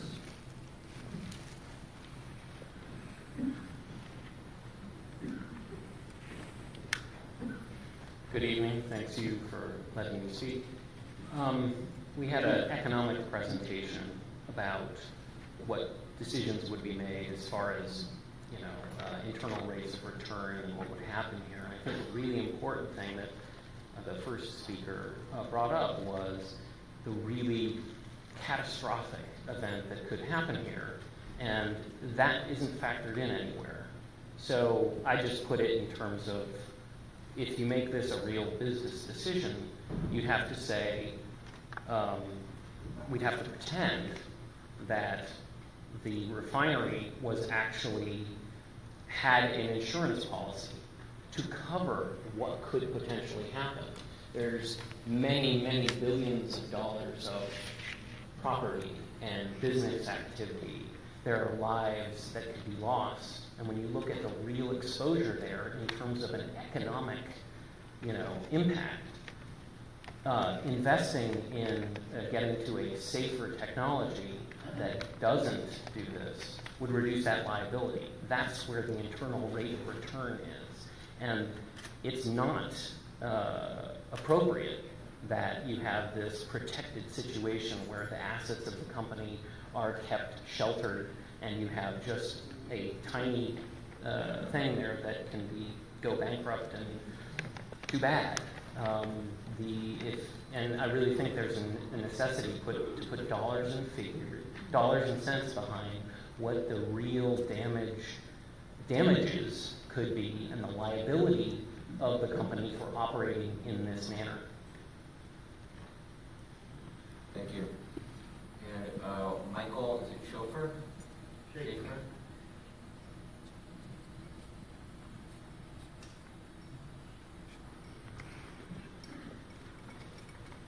Okay. Good evening, ladies and gentlemen. I have had a business in the South Bay here for 26 years, and I have been part of this community for a long time. And the gentleman with the gray hair, I'm sorry, I can't read your card. I just wanted to address your comments on, not you, you be quiet over there. I wanted to address your comments. Yes, a gas price would change people's way of living. But you also have to understand that every business person will be affected also, because I will show you proof on every invoice that I receive from every company that delivers. There is now a fuel surcharge. There is a laundry fuel surcharge from the linen company that delivers to me. And now with the fact that we're going to, if the plant closes, we're talking 26 cents plus a new 12% tax by our government. Yep. which will also affect us, and the fact that minimum wage is now going up, and everyone thinks that that is not going to have a domino effect, because besides having to raise the price of deliveries, they also have to raise the price of the delivery person's salary. So both will affect the consumer in higher prices for goods. So that is something that we have to consider. In the way of trucks versus fuel-efficient cars, trucks are cheaper. Yep. And when you got a family of 4 or 5, you need the space. So that's another thing to consider. Priuses are not cheap cars. I love Toyota, they're leaving us, but they are not cheap cars. You can pick up a 4x4 for a lot less. Thank you.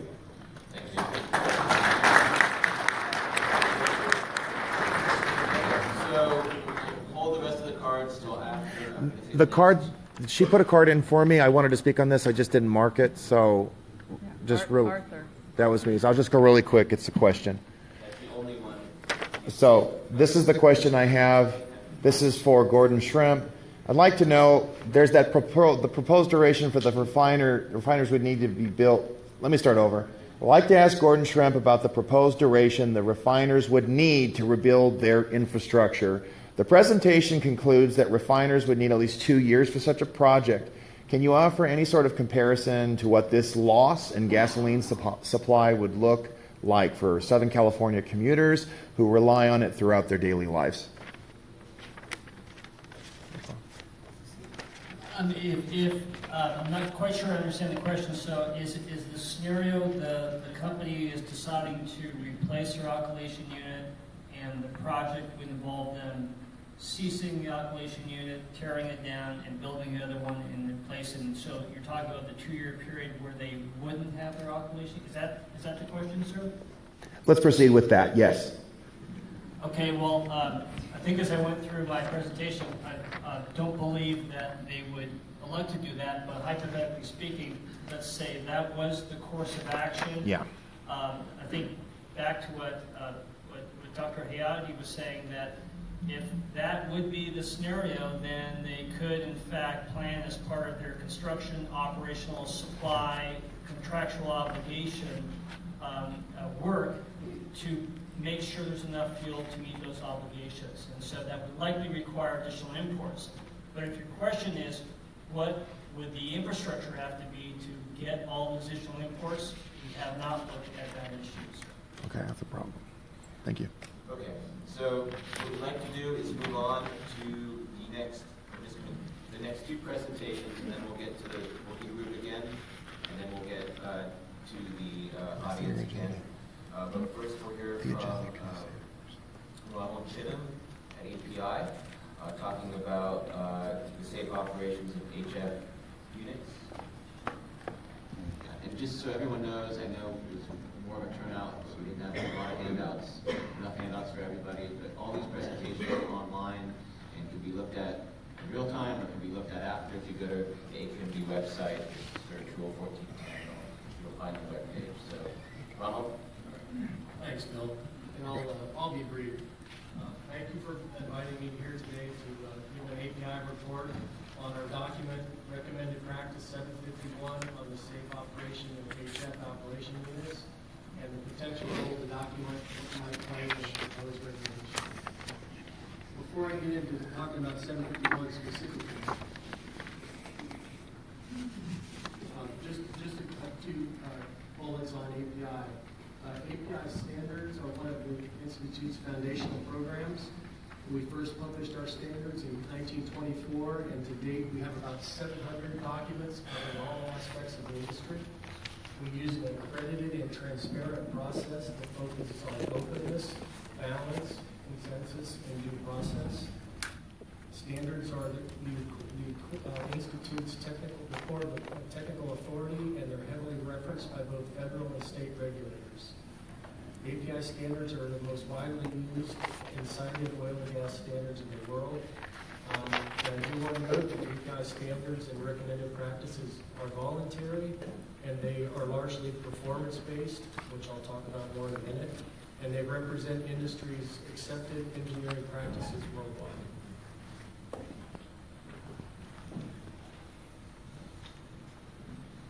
to just cover this slide real quick on our major terms of expression, because I'll refer to them in a few later slides. Within our documents, we use shall statements, which is a provision that is mandatory for conformance. We have should statements that are provisions that are recommended, or those which are advised but not mandatory. Should.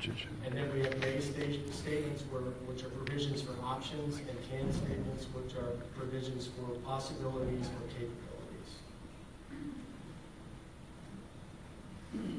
And I do want to note here that in some cases, third parties and other authorities may choose to incorporate API standards by reference or may mandate compliance with all the requirements and recommendations. In other words, those shalls and should statements I mentioned earlier. Therefore, the words should and shall are must be based on sufficient information such as data, test results, industry experiences, industry learnings, etc.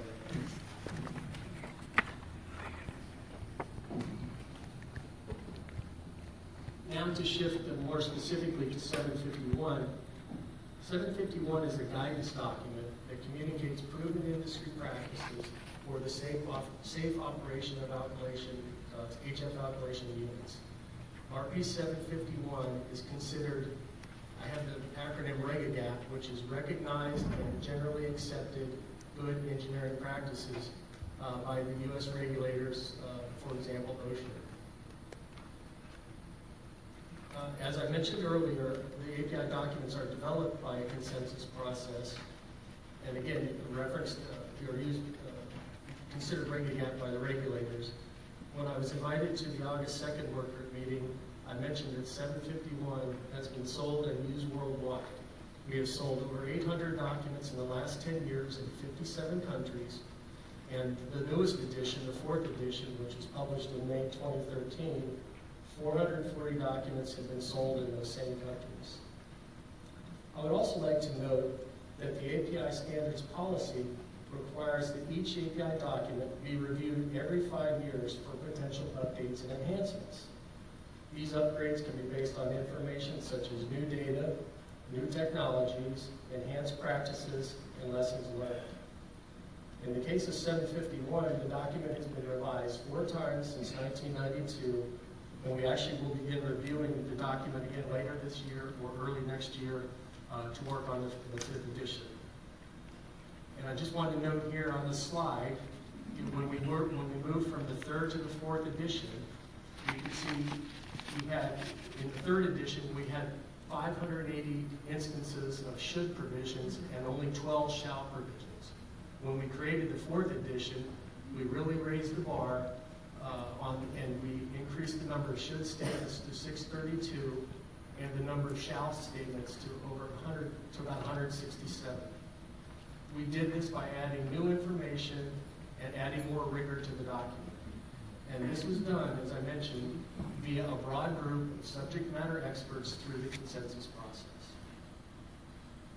The last section here talks about essentially the chapters that are in 751 currently: hazards management, operating procedures and worker protection, materials, construction, inspection and maintenance, and transportation and inventory control. And lastly, the one I'll focus on going forward now is risk mitigation options and techniques.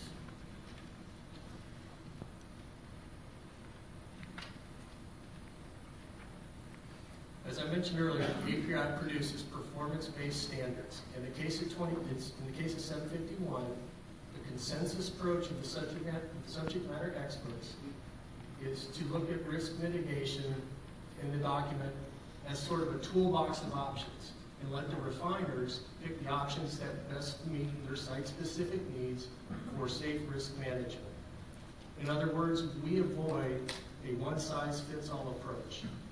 We provide the tools to the refiners, and then they make the design and other decisions based on their site-specific considerations. Again, a performance-based approach. Overly prescriptive requirements lead to inefficient use of risk management resources, possibly leading to less safe conditions. These are the unintended consequences. For HF detection, you might say that the first step in mitigation is HF detection, which provides timely information on leaks, which helps inform decision-making regarding activation of mitigation systems and emergency procedures.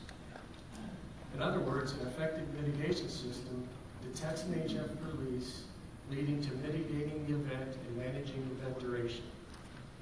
In 751, some examples of mitigation, there's active mitigation, which includes water mitigation, rapid acid transfer, remotely operated block valves. Passive mitigation examples include barrier, cellular compartments, minimizing the HF inventory on site, dual seal or sealless pumps, and in the case of the two refineries here, the vapor suppression additives. And most of the times we'll find that sites actually use a combination of both passive and active mitigation based on their site-specific needs.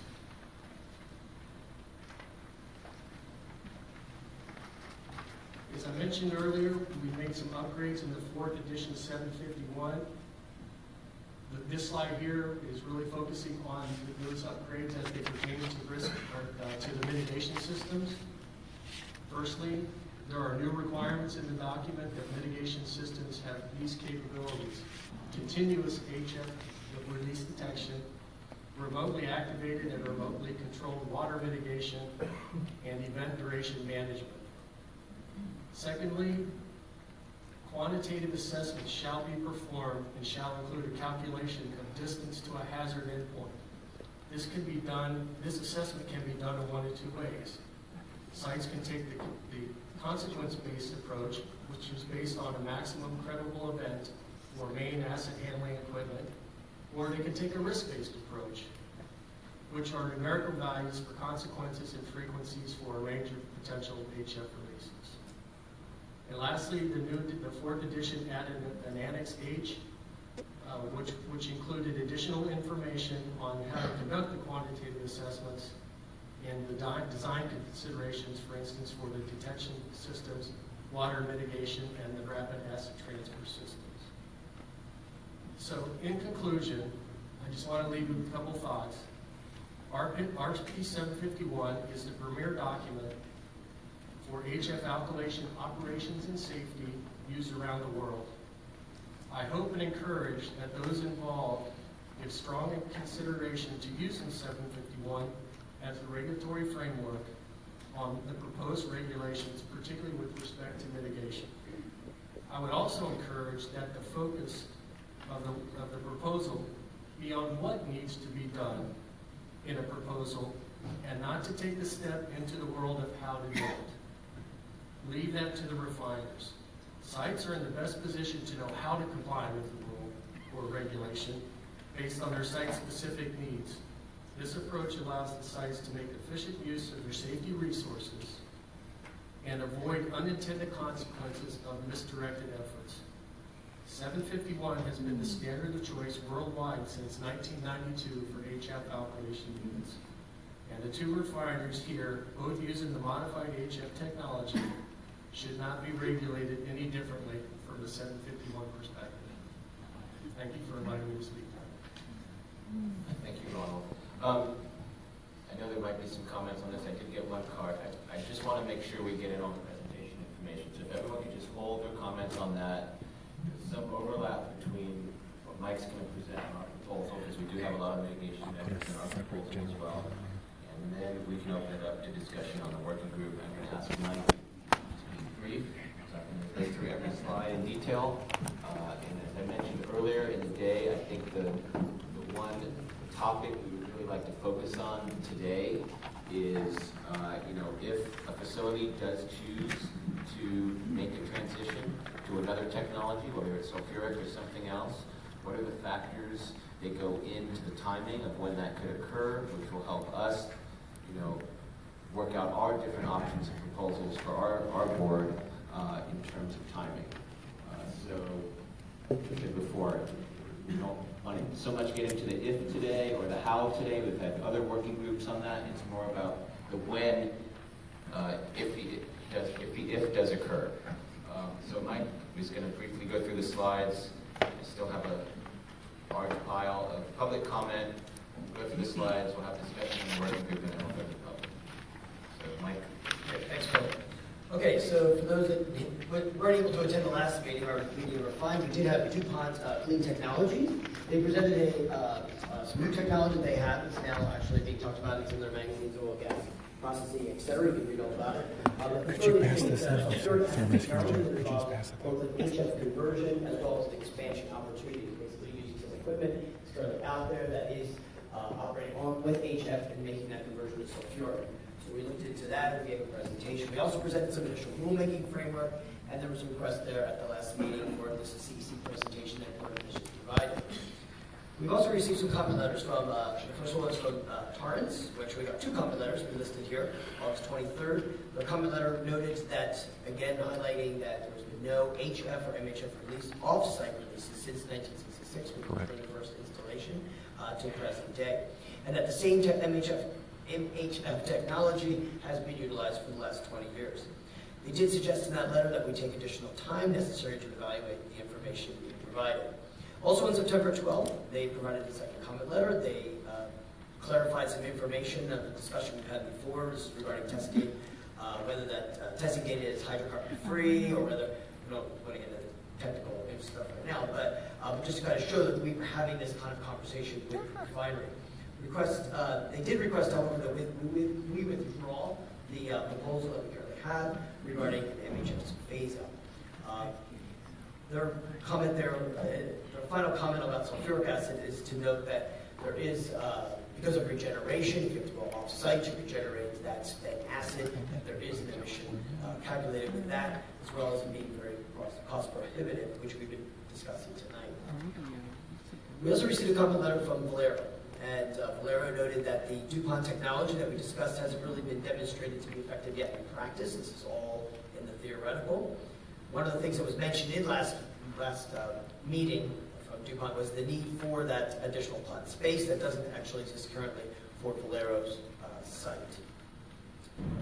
Valero wanted us to consult more with them on some of this safety and the effectiveness of these alternative technologies, and we're extending to do that. They also noted that in our last presentation, we talked about what we would consider a worst case scenario. They noted that that in doing so, we were looking at more of this, what we would consider a maximum possible area that would be affected due to what they describe as an extreme, unlikely, catastrophic condition. We also assumed that all active mitigations would fail, so we weren't really providing credit for those. And in essence, our hypothetical potential was, quote unquote, plainly arbitrary. They also urged us, the district that is, to consider all the relevant information before making rulemaking action. And then finally, something we didn't note here, but we wanted to make sure we added in there that we overlooked that they did note, is a question of why phase out HF and not other acutely hazardous materials out there, Yeah. refineries such as chlorine and hydrous ammonia. On the community side, we received some general comments, such as a poor safety record of Torrance Refinery and the large amount of the MHF being stored there. There was concerns, of course, about the alkylation unit safety overall, especially from an unplanned natural disaster. And their belief of that removal of those MHF and HF is particularly important for this region because of the high density populations in those areas. On September 7th, SCAQD staff visited local schools and some of the potential impact areas. We received a neighborhood tour as well as a refinery perimeter tour. And finally, staff received comments from local school teachers and parents. And we appreciate that visit. Something, this is a repeat of a slide from our last working group meeting that, again, not seeing a lot of new faces here. This is convenient because you can kind of see some of the general thinking of if you've got a current MHF unit and you look for a phase out, we believe that an interim time should be utilized by installing and operating quote-unquote enhanced mitigations. Let's talk about that for a second. Oh, let's talk about timeline. So this was something, make sure I'm on the right slide. Okay, so when you think about something, an actual project, like with anything you do, when it comes to a project, Phasing out would take at least 6 years. Plan that out appropriately. It takes 6 So years. staff sat down and thought, well, if this was to take place, what exactly needs to happen? Okay, and what do I think every step? And we're open, we'll put this this out here for this conversation, for the work group to have discussion on, but this was our attempt to do this evaluation. And we look at this, of course, the first step you would do is do the engineering. What exactly do you need to do? What's equipment involved, et cetera. That's also then part of the next line of design. And I'll get to the time frames in a second here. But we also recognize, of course, that we're subject to the California Environmental Quality Act. So that's, most people know that as an EIR, Environmental Impact Report. There's also permitting. There's logistics for the company themselves to decide what workers need to be there, at what times and shifts, what jobs we need to be doing during that period of time. Of course, there's just your basic ordering of equipment. This is not equipment you buy off the shelf, obviously. This is stuff that needs to be customized and ordered. That can be done off-site, of course, I think as noted.